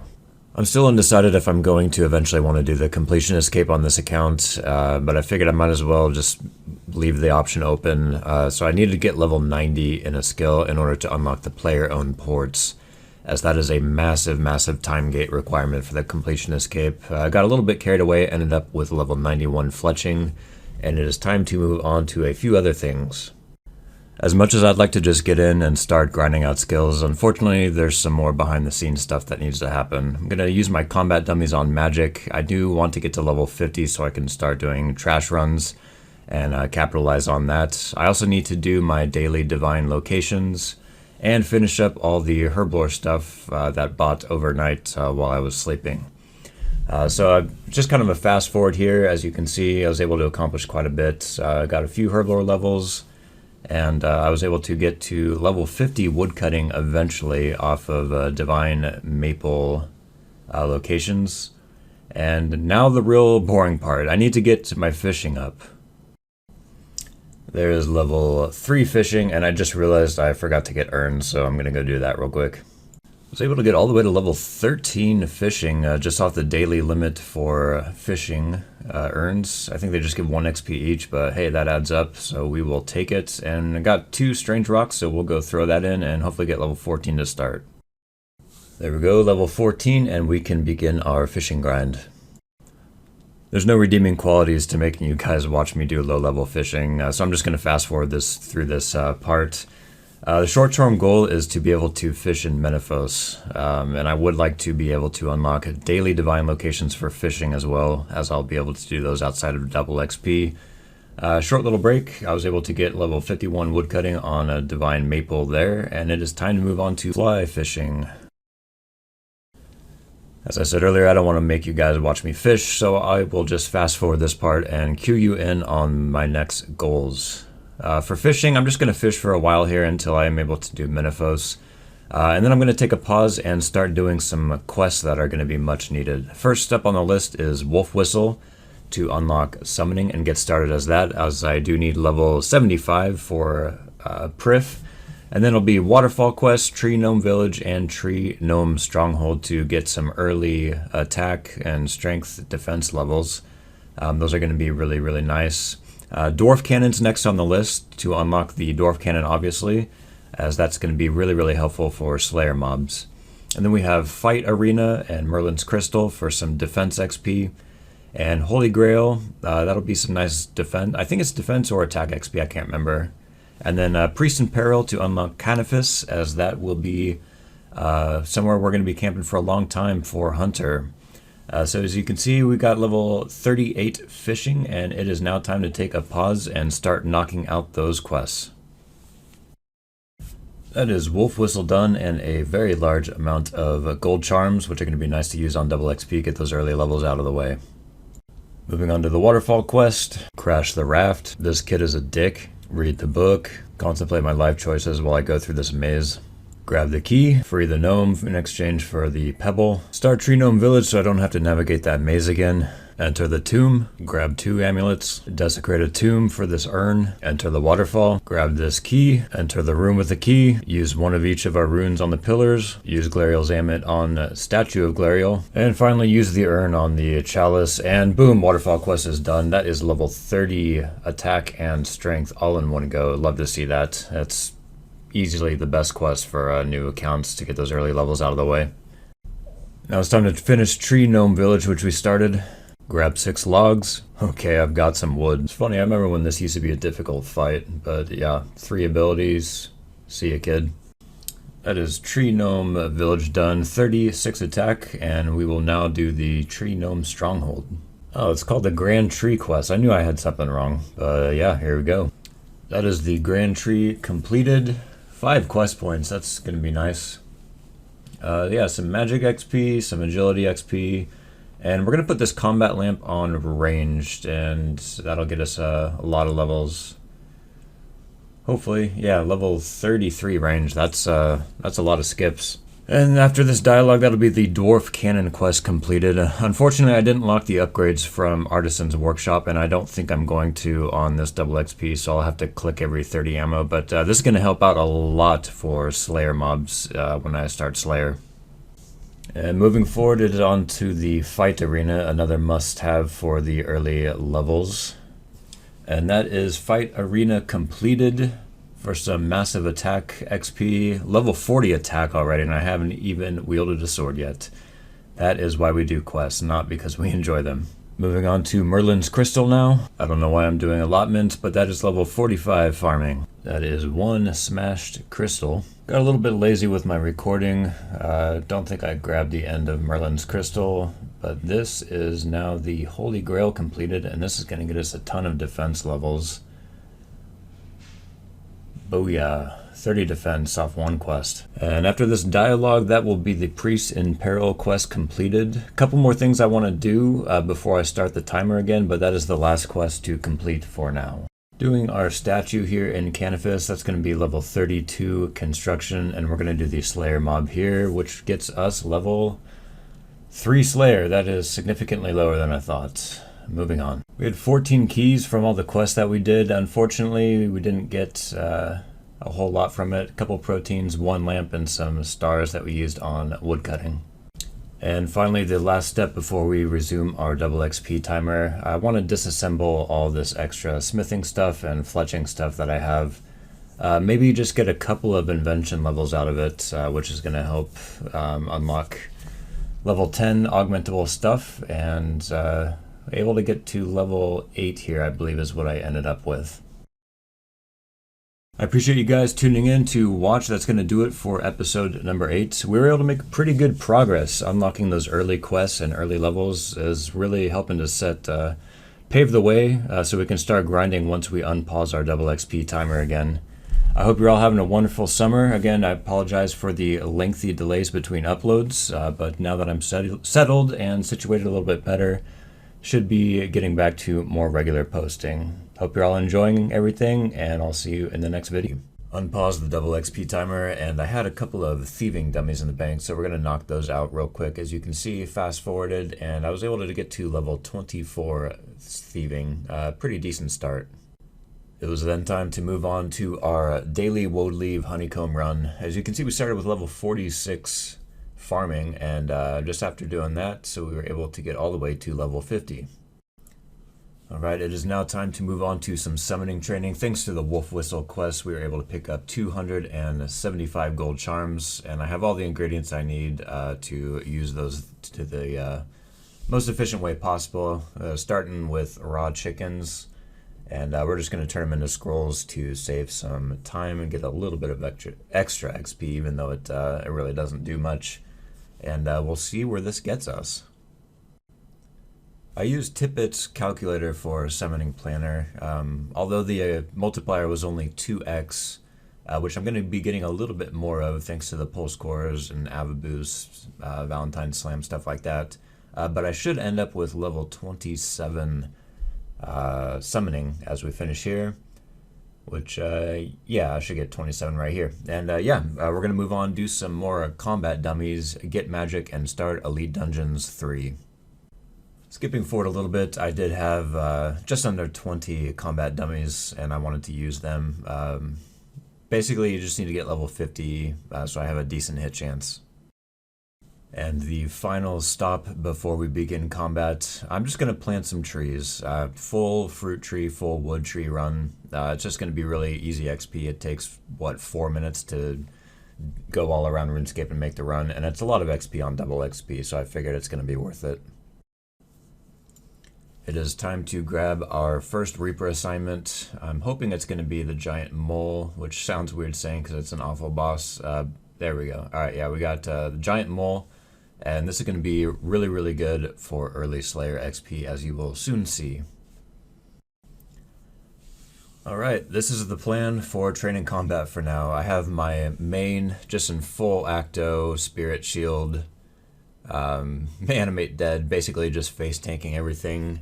And as you can see, my hit chance is ridiculously low at 49 magic and only 30 defense, so I'm stuck in imp gear for now. And there we go, that's level 50 coming in, so that will be our first magic upgrade. Hey, that's level 65 agility. That is level 55 magic already on the same dungeon. As you can see, I'm using the Sacrifice Scrimshaw. It actually stacks with double XP, so it's an extra 1.5 times combat XP, which obviously adds up. And the amount of blue charms I get from this is going to be absolutely monumental. That is an absolutely perfect lure job by myself, if I don't say so. Yeah, that's pretty sweet. And this is level 40 Dungeoneering coming in already. I'd love to skip those early levels. This is still the first dungeon, by the way, and I am about to hit level 60 magic already. I didn't even bring my level 60 upgrades because I didn't think I would get it this fast. So, wow, yeah, this is going really, really well so far. That's level 61 magic. And we are almost done now with our very first trash run. We were able to get 13 magic levels just off one trash run. Pretty amazing, as well as some dungeoneering and constitution levels.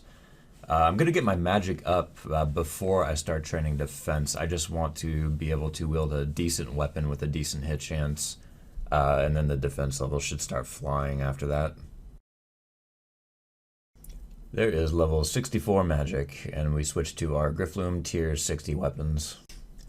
And this is soon to be level 70 magic, and we can use our first augmented item and start training invention properly, as we have an augmented Aram staff, level 70, and we can also now unlock the Corruption Blast ability, which is going to be huge for these trash mobs as it does a lot of area damage.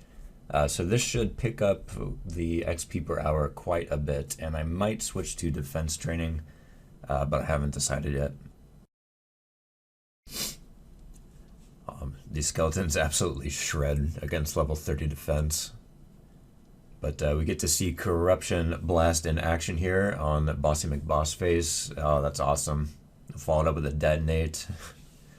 Oh man, all of the area damage belong to us.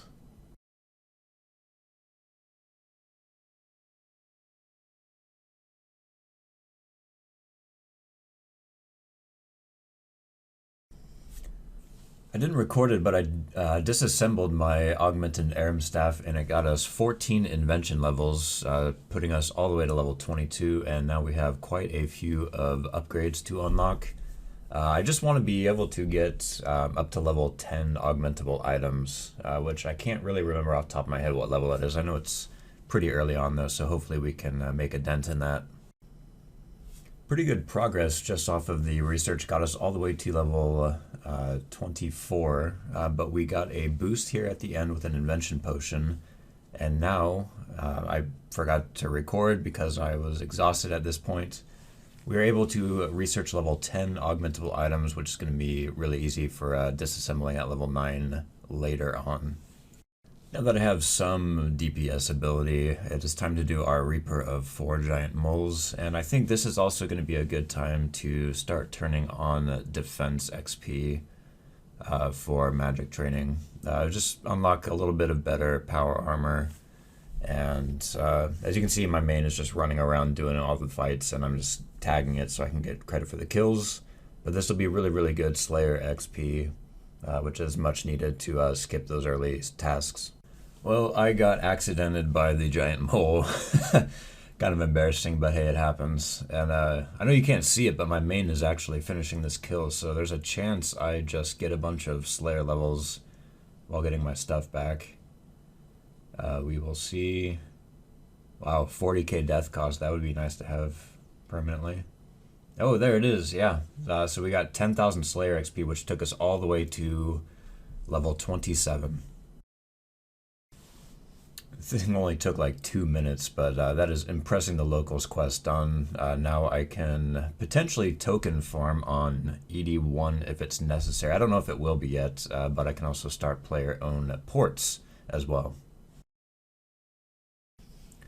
With my double XP timer still paused from doing my Reaper assignments, I decided to token farm for just about an hour, hour and a half, basically face tanking on my main, doing all the damage, and just tagging along on Bowl Cut. So here is a little bit of progress of token farming.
And after quite a bit of that, I decided to do the Troll Invasion monthly D&D. It was pretty easy. I remember struggling with this back in, I don't know, like 2008, 2000, whenever it came out.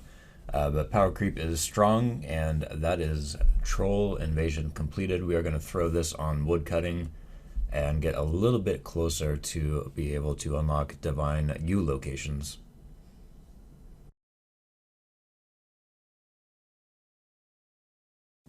We are back on the double XP grind. The timer has been started once again.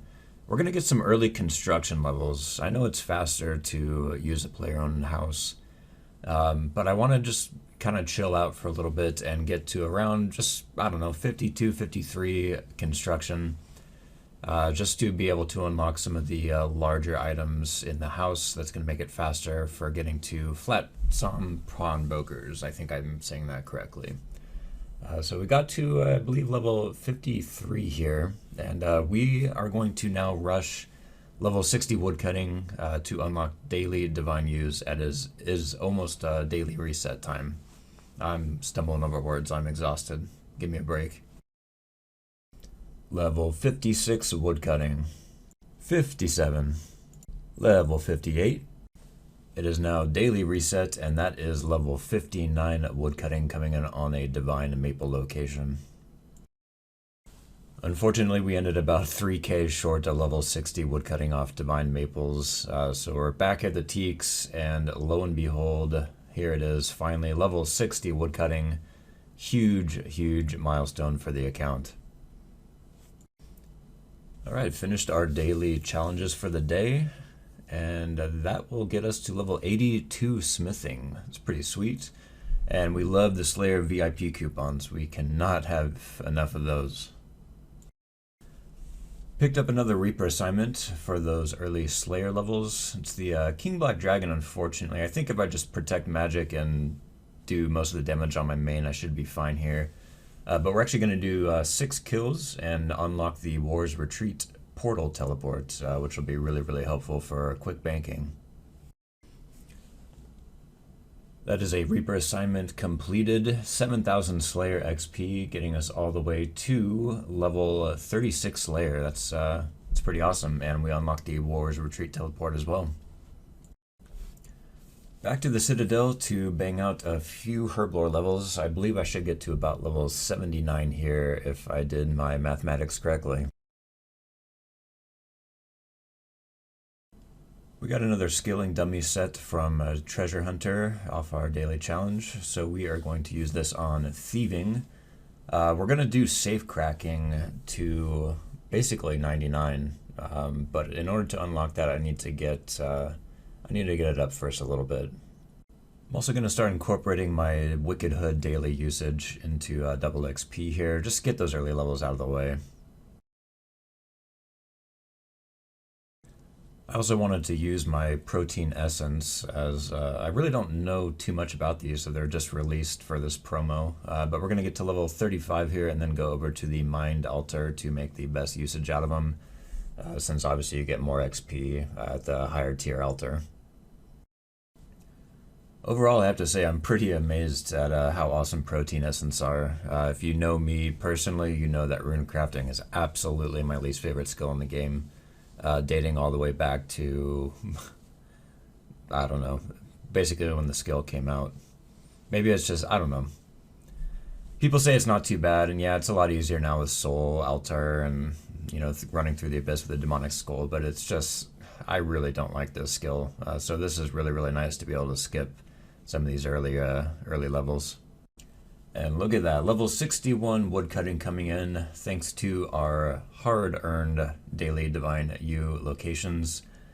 This is basically meaning I never have to train woodcutting through traditional methods again. I'm just going to do daily U's all the way to 99, and then probably switch to daily fishing locations for 99, fishing along the way as well. But yeah, Divine U's, do them every day, people. They are amazing. That is our daily limit for the day, unfortunately. It got to level 64, though, from barely having level 60, so that's pretty awesome. Yeah, and as I mentioned earlier, because of my total level being low, I'm actually not even close to getting the most out of it that I can. The higher daily level I have, the more daily locations I'll be able to do per day.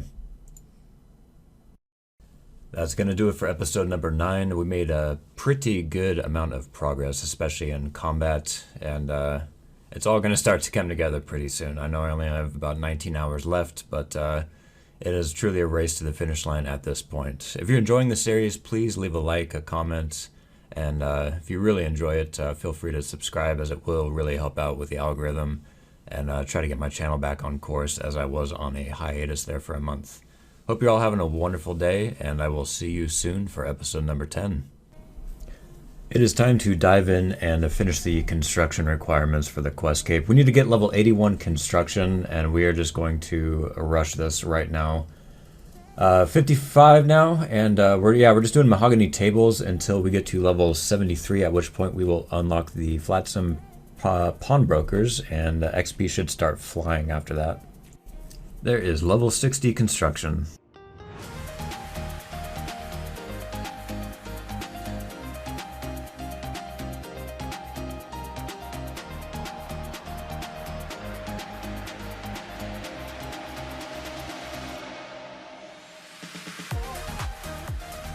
Alrighty, this will be level 73 construction. We can now build another room in order to do our flat, whatever they're called, flat brawn pun something. Yeah. Anyways, we'll make an aquarium here and build it, and let's get started, and we'll just grind right on through level 81.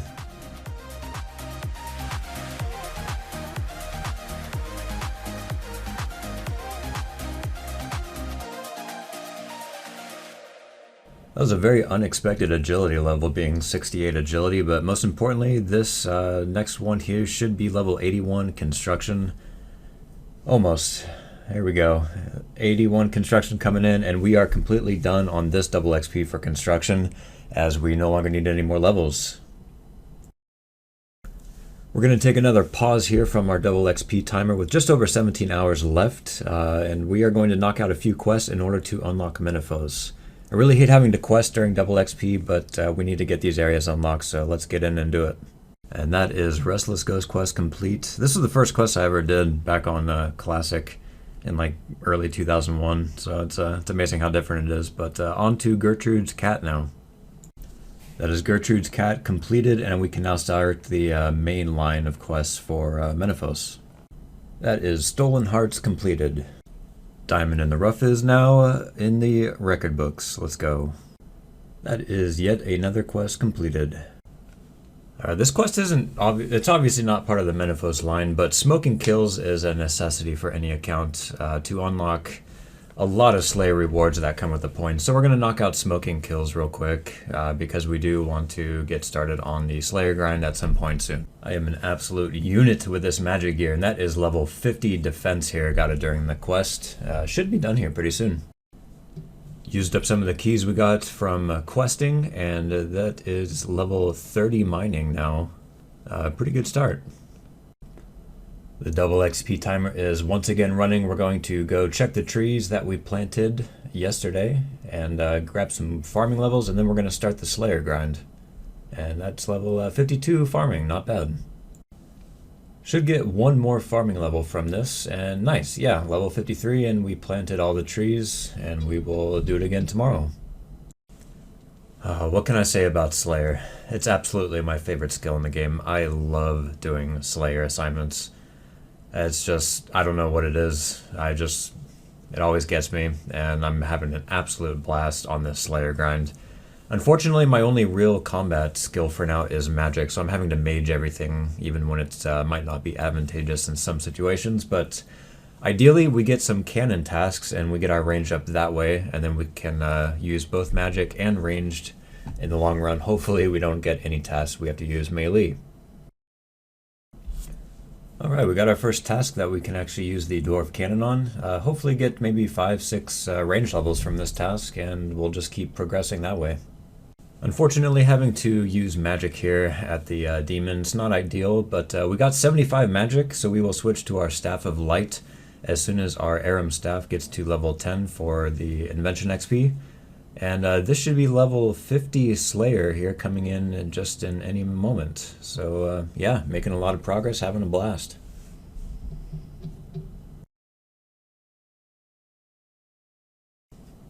Oh dang, we just got Morty, the Constitution pet, at a ridiculously low amount of XP. Look at that. Oh yeah, everyone's favorite little axolotl pet. That's it's pretty sweet. That is level 60 defense and the task completed. I gotta confess, I really don't know how dragon fire works in this game. I don't have any dragon protection at all. I don't have the potion, I don't have the shield. But I'm at red dragons for the Slayer task, just using my cannon, and it seems to be going alright, so we're just gonna go with it for now. I thought for sure I'd get insta-killed, but I took the gamble, and hey, it paid off. It is time for another full tree run, fruit trees and wood trees. Hopefully we can bang out a couple levels. Level 58 farming after the run, not too shabby at all, and we're going to use our garden pies now to boost over 60 farming and plant yew trees for our next run. For anyone who didn't know, you can scale your Silverhawk boots up to your defense level, so we're going to upgrade ours to level 60. Back to Slayer tasks, and thankfully we got another task that we can use our cannon at, and we will be getting level 40 ranged very, very soon.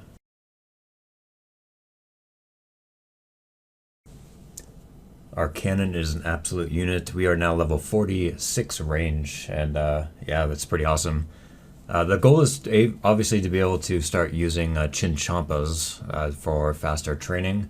And also we got our Aram staff to level 10, so we can now disassemble that for a really good chunk of invention XP.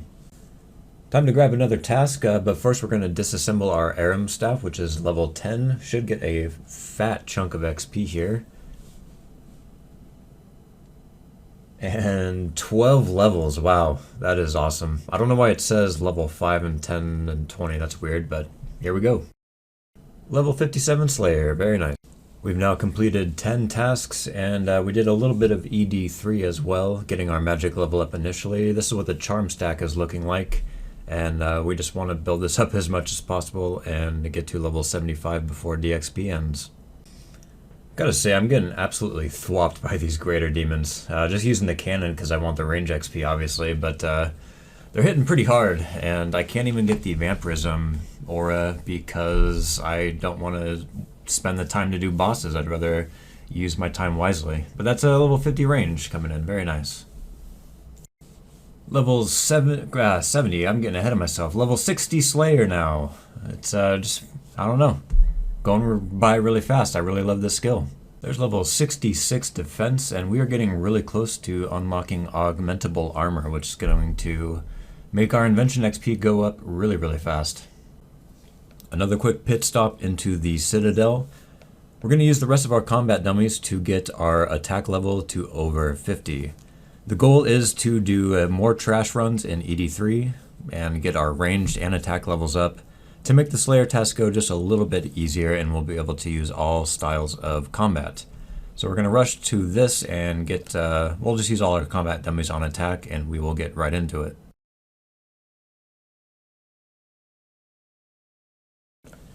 Before we go all gung-ho with Chinchompas and melee training, we're going to get our defense level to 70 using magic. The reason for this is so we can use some power armor for ranged and melee, which is going to make training a lot easier to do, as we'll use Armadillo and any melee equivalents as well in order to get a little bit more of a hit chance on those early levels.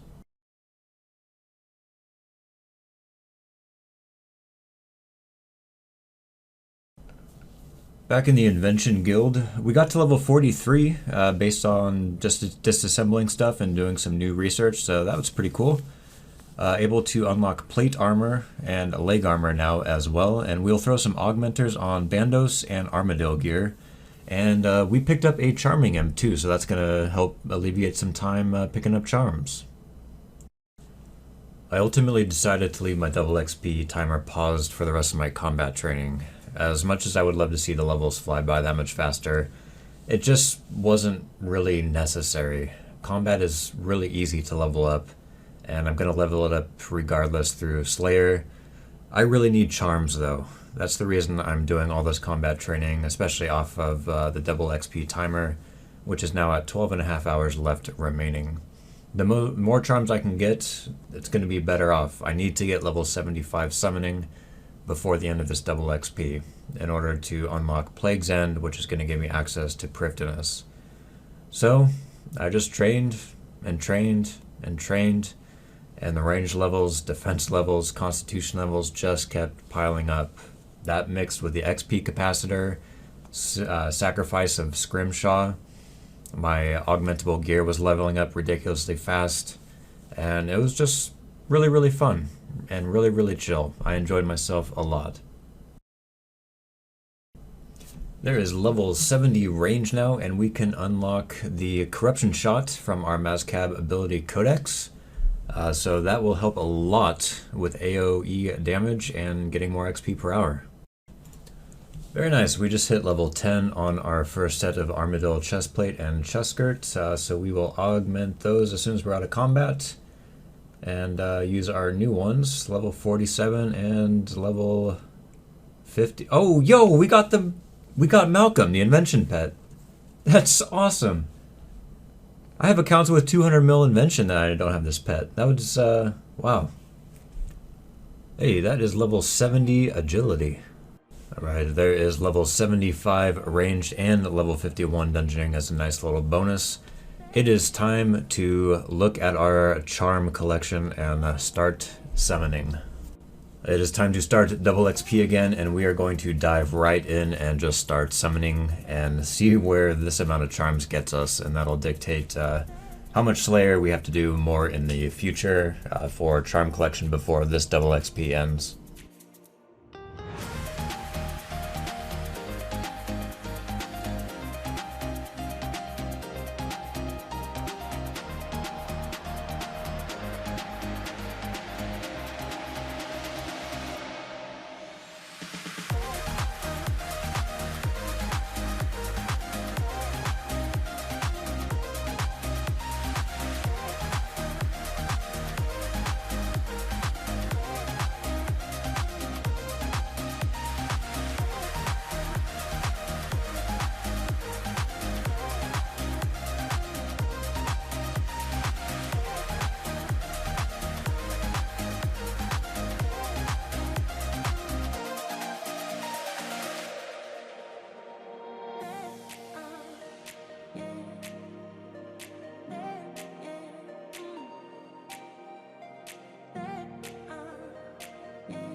This will be the last batch of Crimson Charms into whatever we're making. I've lost track of everything. I'm so tired by this point.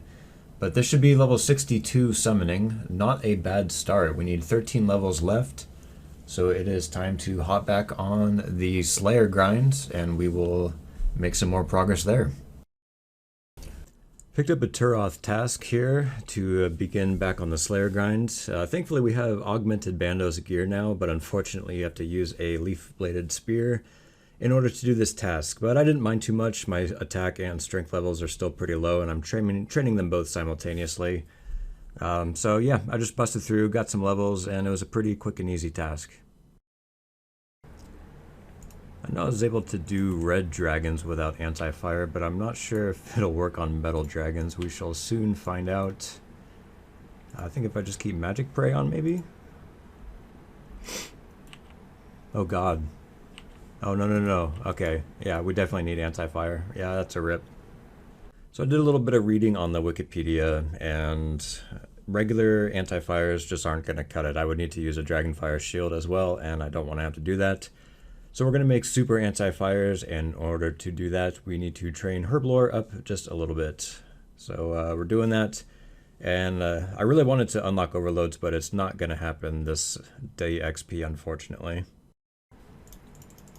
And there we go. We've got a nice hefty little boost from the pulse cores, so we were going to make 12 super anti-fires, and that should hold us over for quite some time. I think a metal dragon task only takes about 1 dose, so yeah. We were able to pick up 12 feathers from the Phoenix, but unfortunately I had to drop them to myself and pick them back up. I couldn't just collect them. It might be a desert achievement, I don't know. With all my potions made, it was time to set on cruise control for a while and think what I wanted to do after Slayer.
I decided to put the pause on the Slayer for now and start my Hunter training. We're using Divine Locations to get those early Hunter levels, and I have just a couple of elite skill dummies in the bank from random treasure hunter prizes I've won throughout this. So we're going to get Hunter up, and we are going to start training that, as that's going to be a bit of a time requirement. And after some time, I was able to get almost level 50 Hunter. Thankfully, we have a Hunter daily challenge. We just got to go find 6 Implings somewhere around RuneScape and catch them. You would absolutely not believe how long it's been taking me to find these Implings. You see them all the time when you don't need them, and then as soon as you need them, you get them never. But this will be level 50 Hunter now. Hey, I happened to find this Star Sprite in Falador, so I got a couple mining levels out of it. I'm not joking when I said this took forever. It took me about 20 minutes just to find 6 Implings, and I was hopping lodestones left and right. But there we go, the challenge is completed, and it's time to start training some Hunter. The wiki actually suggested this for my level for training, but it is outrageously slow. There's no way I'm staying here. I'm gonna go hunt some Chinchompas somewhere. With our double XP timer ticking away yet again, it was time to burn through almost 3,000 protein traps.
Alright, we have paused our double XP timer yet again. We're able to get to level 73 Hunter through all that. Pretty nice, and we didn't even use all of our traps.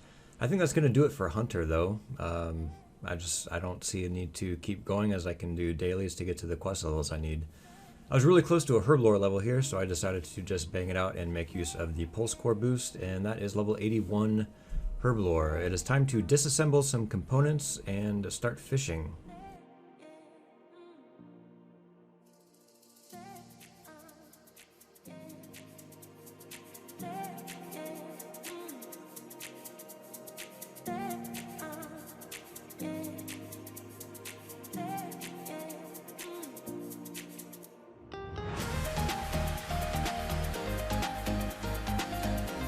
Alright, we disassembled enough for 5 Fish O-Rotomatics, so that should be enough to get us going for the rest of double XP.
Alright, this will be level 52 fishing, which is where I'm going to stop for now. That unlocks Menefos fishing, getting desert souls, and that's basically all I was after for here.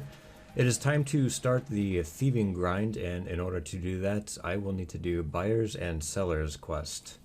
So let's go do it. That is buyers and sellers quest completed. I think I need to do 3 little mini quests attached to this in the Thieving Guild in order to unlock safe cracking, which is the method we're going to be using, but first I'll need to train up thieving quite a bit to start it. Time is our main currency on double XP, so we're going to get double surge to help save us some time. Small detour, but that is Beneath Cursed Tides quest completed. No real reason. We're towards the end of the month here, and I wanted to be able to do it, not only for the die chance, obviously, but it's pretty good farming and fishing XP. And there is Jack of Spades quest complete, and we have officially unlocked Menefos. We used our treasure hunter keys that we got from completing those quests, and we were able to pick up a couple of mining levels. And then I decided, hey, you know what, let's skip a whole bunch of mining levels. So I used all the oddments I had earned up to this point and bought medium lamps and decided to throw them into mining. And it got us all the way to level 40. And just like that, it was back to fishing. I didn't really have a goal in mind, I just extended my aura, so I had 2 hours to to fish, and think about how I wanted to spend the last 8 hours of double XP.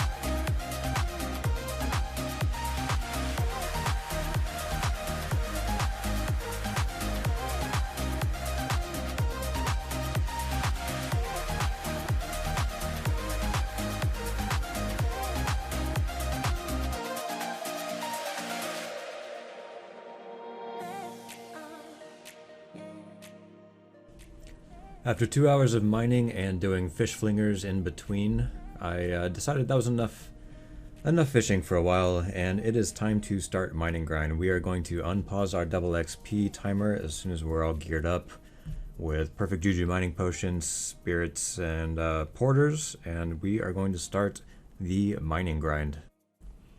The plan for mining is pretty straightforward. We're going to load up on all the boosts that we can get. I picked up the tier 2 master quarry master aura just for a little bit of an increased chance, and we're going to use stone spirits as well as a perfect mining juju potion. And what that does is every time you are successfully able to mine an ore, it refills your stamina bar.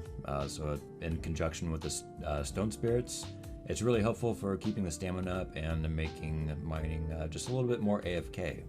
And of course we have our Torstal sticks, and yeah, we're just going to power through for a few hours and hopefully get to level 60.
Alright, this is the end of our aura, so I think we're going to take a pause, do our daily challenges, and then we're going to do some Slayer.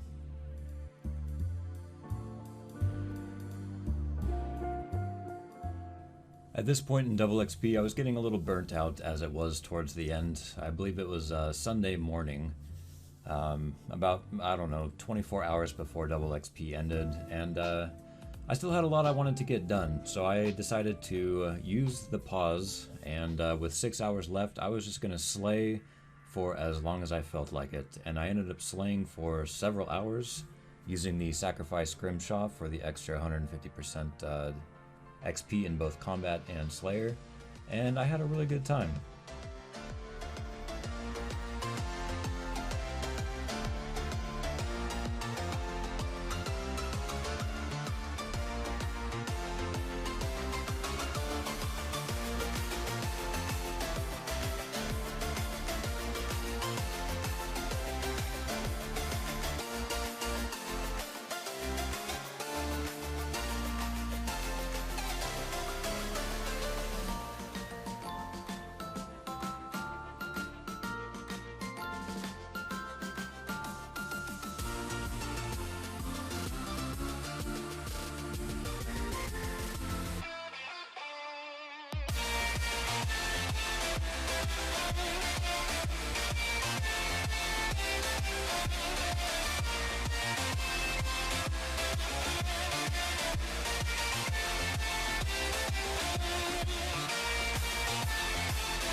Alrighty, we've been at Slayer now for about 3 hours. I'm having an absolute blast. Like I've mentioned before, it's my favorite skill in the game.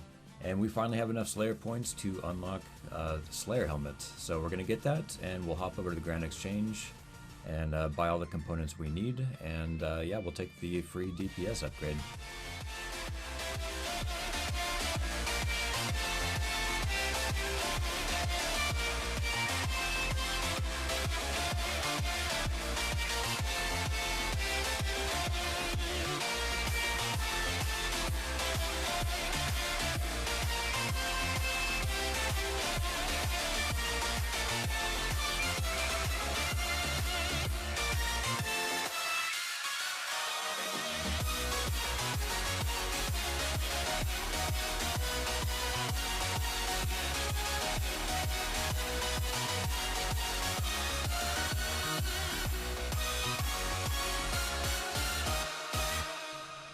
Here is what the charm stack is looking like in the bank. The main reason I'm slaying, apart from the fact that I love it, is to get charms, as I am going to need level 75 summoning in order to unlock Prifdinus during the Plague's End quest. So I'm trying to get that done, and the summoning training itself should go really fast, but getting the charms obviously takes a little bit of time.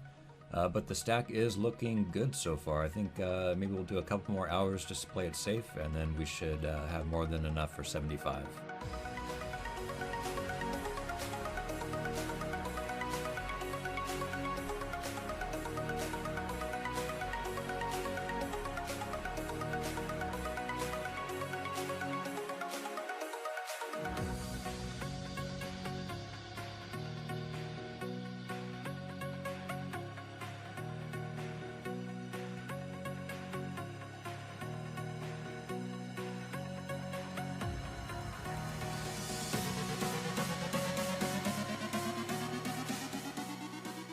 Just a quick stop to see what my account progress has been looking like.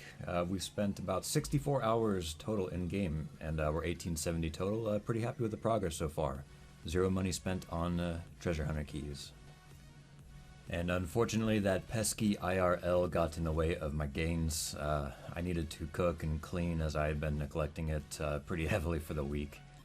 So I decided to go back and AFK some mining in the mining guild on the orichalcum ores.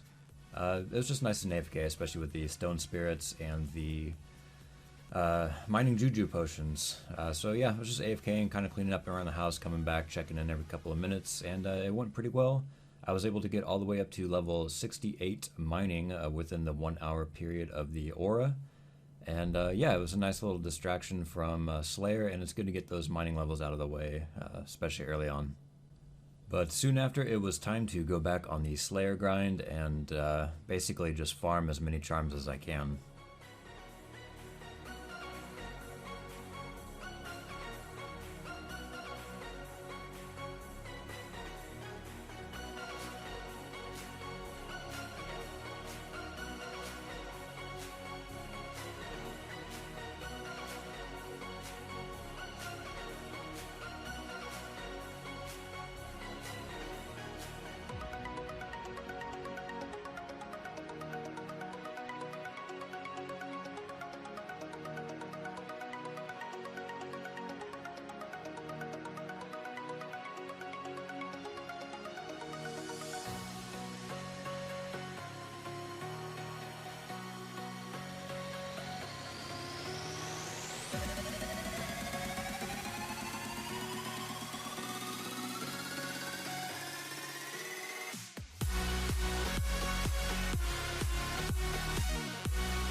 This is what my life has become. I'm paying random strangers at the GE 5 mil to make a divine salmon bubble and drop it so I can capitalize on the most XP I can get basically per day with my divine cap. But yeah, this will be level 60 fishing here coming in shortly, and yeah, we're doing what we can to grind. And we are going to take this opportunity to unpause our double XP, and we're going to do a quick farm run with trees. Don't really need to necessarily, but hey, I planted the trees, so we're going to go check the XP and plant some ewes for next time. And then we are going to partake on one of the last grinds that we'll be able to do on this double XP, and that is going to be thieving. At the end of last episode, we finished up the Buyers and Sellers quest, as well as the 3 mini-quests that go along with it, which inevitably unlock safe cracking. In order to do safe cracking, we need to get to level 62 thieving, which we are doing here at the doors here in the Thievings Guild. I was hoping that waiting till the last day of double XP to do this, it would free it up and I wouldn't really have any competition, as if there's someone else doing the doors as well, then well, we can't both do them. And it took a lot of world hopping, but finally I found a pretty good streak of worlds which were open and allowed me to get more XP. And I spent about an hour or so, and I went all the way to level 62 thieving.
Alright, we've been at this for about an hour now, and we have just under 5 hours of DXP left, but this will be level 62 thieving, which means we can start safe cracking now, and no more doors. I guess we'll just finish these out for the XP.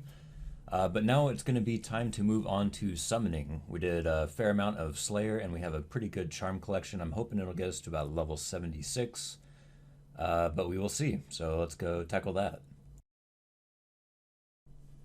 And here is our charm collection. We picked up quite a few spirit gems as well, so we're going to combine these up and hopefully save some blues and get us some extra XP. And yeah, I'm just going to be standing here on my main and trading over the secondaries as needed, and we're just going to bang this out.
Alright, there's the end of our charms, and unfortunately we were just a little bit short. We ended up at level 74, so we'll probably go do some Slayer at a later point, but we're actually going to take a pause here.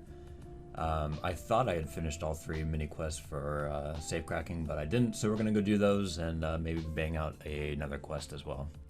There is the first mini quest completed.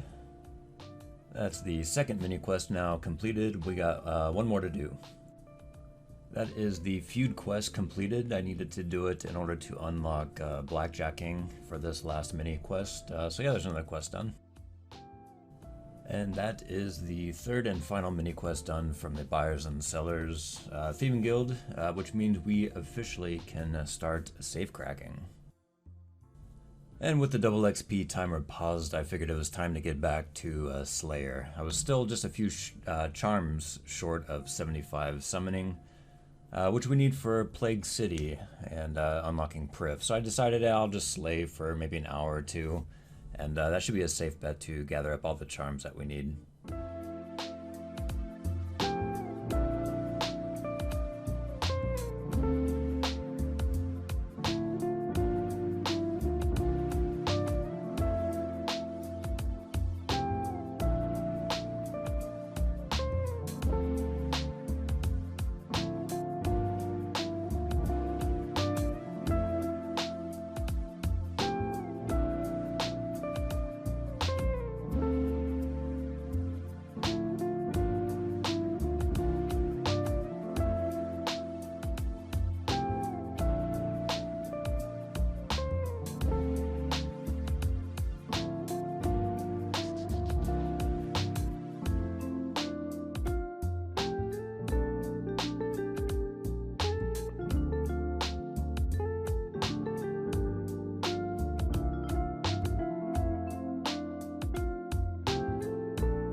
Another small milestone with Slayer unlocks. We're going to get the deliver killing blows quicker. That's going to help a lot when we start getting gargoyle tasks.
And we finally got our Armadillo top and plate to level 10, so it's time to disassemble those, and this should be good for a couple of invention levels.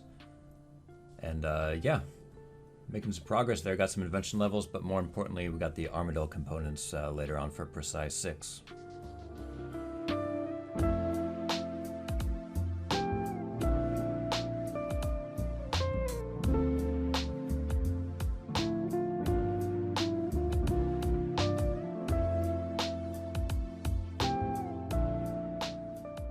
Alright, and with level 75 Slayer, we now are able to do Cyrodiil and do some Cyrodiil tasks. Unfortunately, we need to quickly unlock the Barbarian, whatever this is, Barbarian skilling methods, fishing and all that. I never remember how to do this, and I usually fail. But yeah, we'll be able to do Cyrodiil's dungeon and hopefully get some ferocious rings, unlocking quick teleports. And the Barbarian skilling has been unlocked. Let's go get our first task from Cyrodiil. And oh yes, gargoyles. That is amazing. Absolutely amazing. It's one of the probably the better tasks I can do for my level.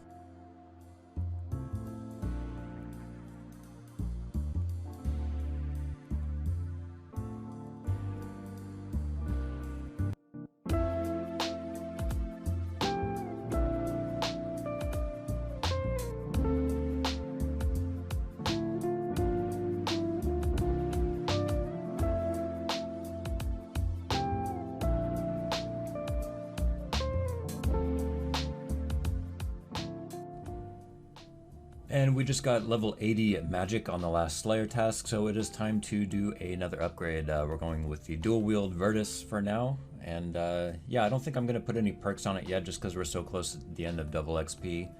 But yeah, it's going to be another nice extra 10 tiers of DPS.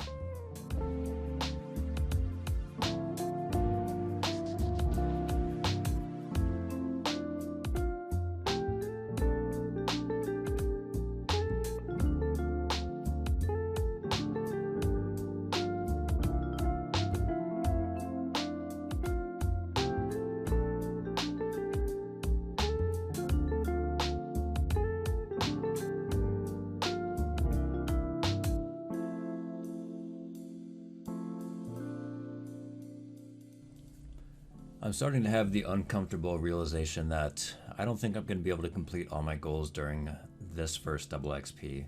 I was really hoping to get all of the levels for the quest cape, so I could get the quest cape off DXP, as I am allowed to do quests and dailies, as well as prayer, archaeology, and rune crafting training, but it just looks like it's not going to happen, which is a little bit unfortunate. We have I don't know, about 11 hours left to go at this point, and I decided, well, we might as well just get some mining going. It's nice and AFK, I needed a break, and we just did a lot of Slayer, and now we have all the charms that we need for level 75 and then some. So we're going to chill out and do some mining before we're making use of our protein traps and getting some hunter levels. Never get over how good the graphics look in this game.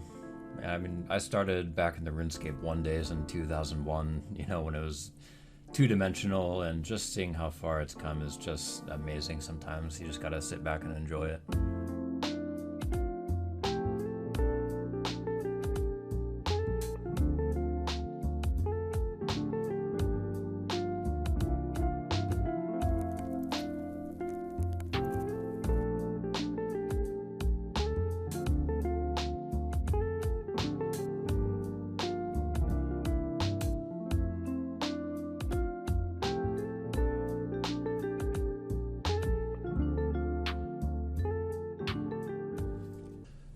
Hello everybody, and welcome back to another episode of Bullcut 1G, my double XP locked account. It's been a long time since I posted, so let's do a quick recap.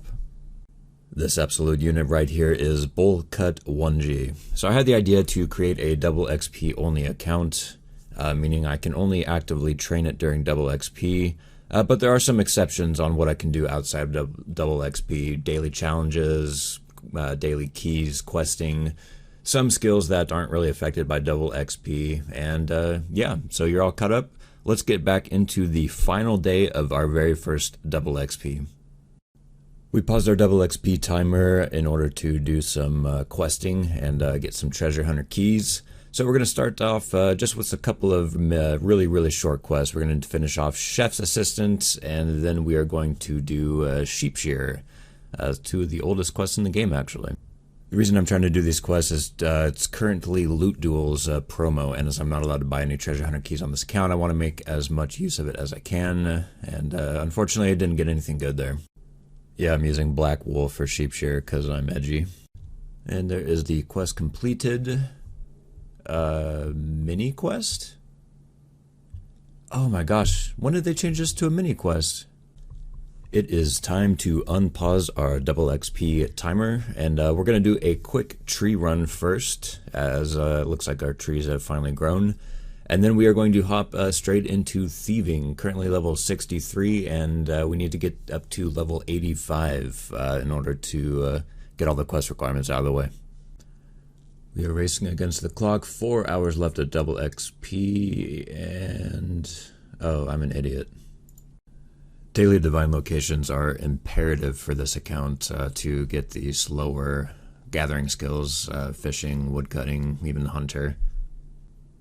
Alright, we got our familiar out so we can boost our thieving up and start safe cracking, and I have a pretty makeshift preset here, so let's get after it. To be completely honest, I'm actually not sure of the XP rates I should be expecting for safe cracking. I was 200 mil on my main when safe cracking was released. I just did it like the old-fashioned pickpocketing way. And I just kind of AFK'd it on my hardcore Iron Man when I was playing on that account. So... yeah, we're going to be full paying attention, and let's see what kind of rates we can get up to. There is 70 thieving coming in. We're going to just keep safe cracking. I think the last skill I really want to work on is going to be dungeoneering. And I have a trick on how to kind of cheese the double XP timer for that. I'll get to that in a little bit. But yeah, I think we're just going to keep pushing through with safe cracking, and yeah, we'll see where it takes us.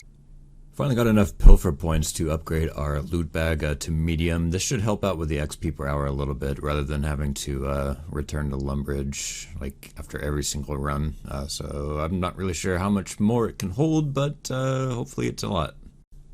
We're going to hand in what we have for now. We're down to 2.5 hours left of double experience, and I still need to get summoning up. I did do some extra Slayer, so I have some charms, and we need 75 summoning in order to unlock the, what's it called? Plague's End quest, in order to access Priftiness, so obviously I want to get that out of the way.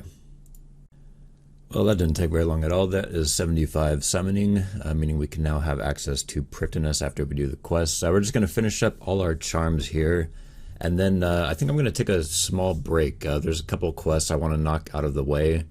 In order to get some more bonus experience in dungeoneering.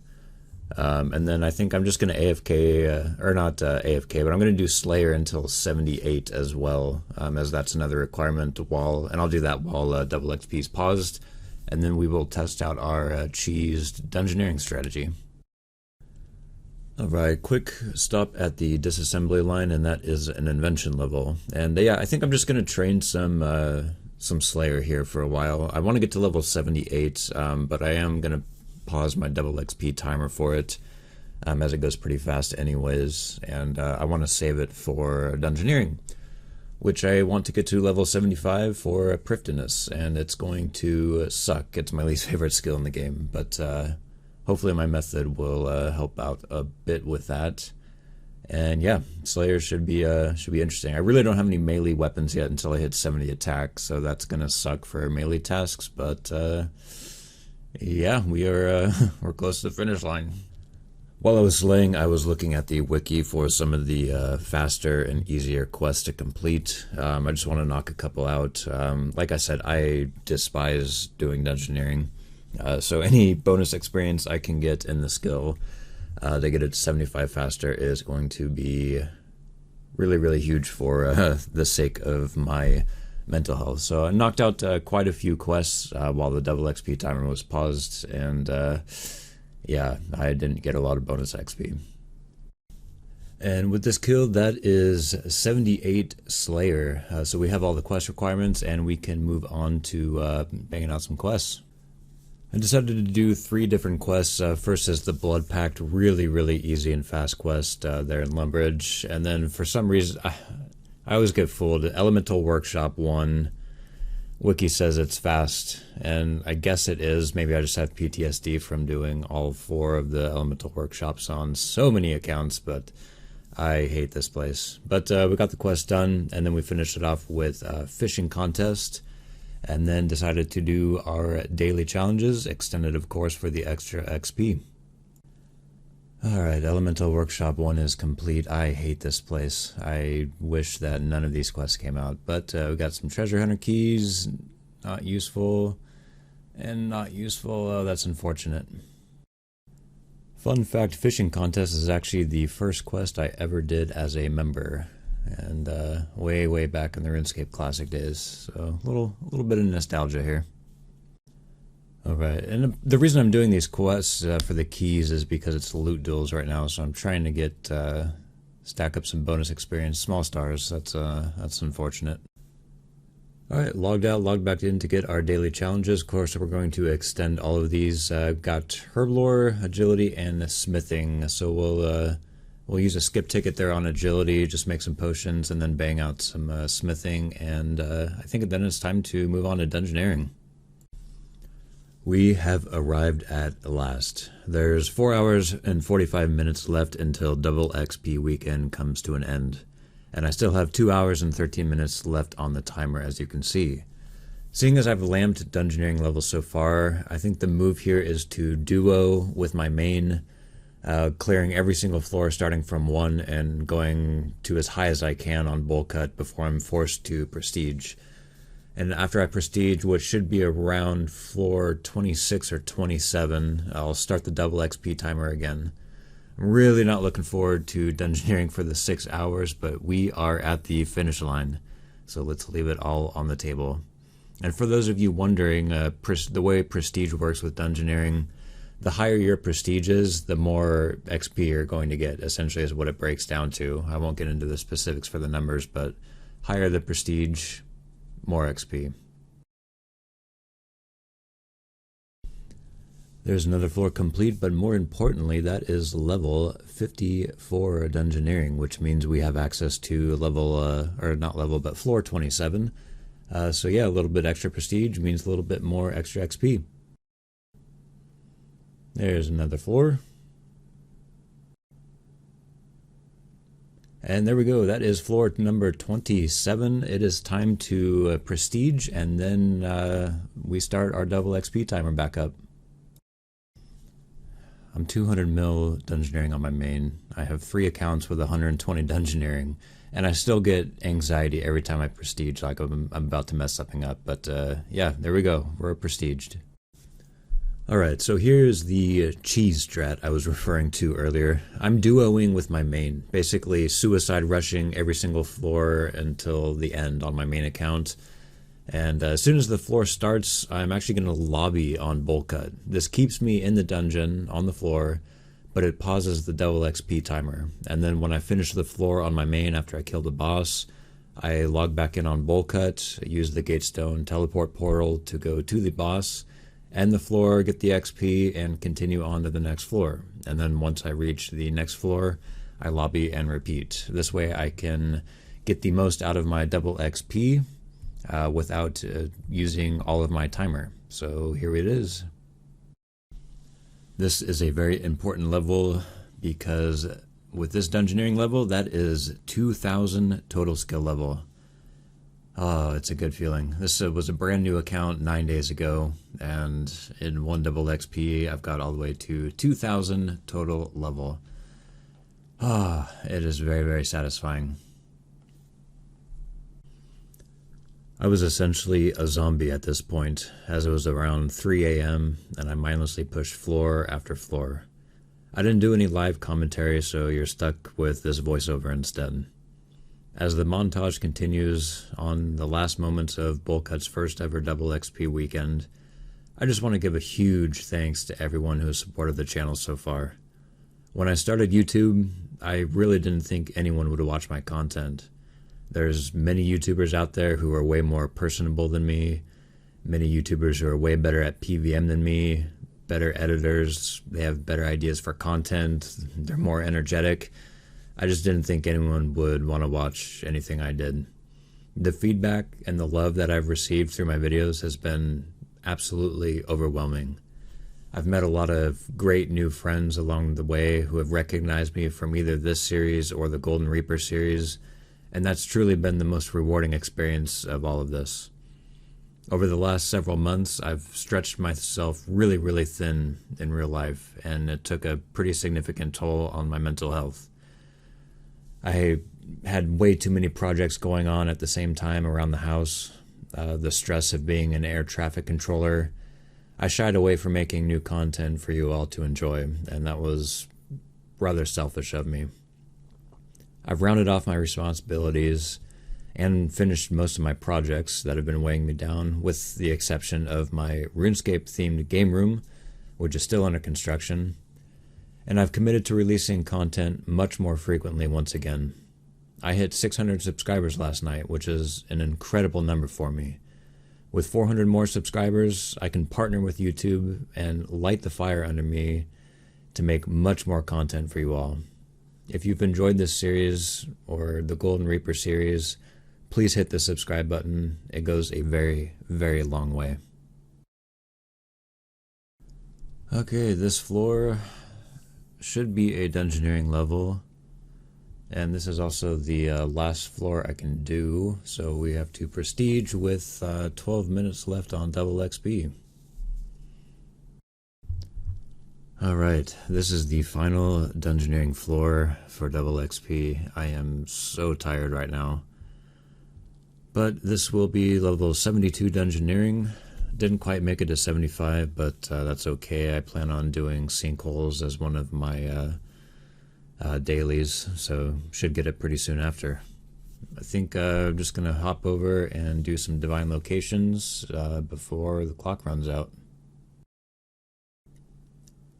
There is level 62 fishing from my divine swordfish location.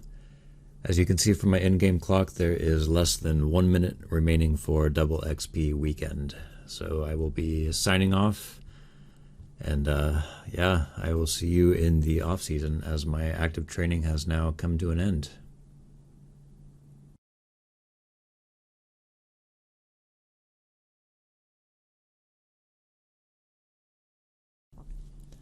And there we go. That is the end of Bullcut's first ever double XP weekend. The account is officially 10 days old, and we made a pretty significant amount of progress. As you can see, we were able to get 2016 total skill. Didn't quite get everything done that I was hoping to, however, it will come in time, and I just need to be patient. I really hope you guys have enjoyed the series so far. And if you have, please hit the subscribe button. I will see you for the next episode.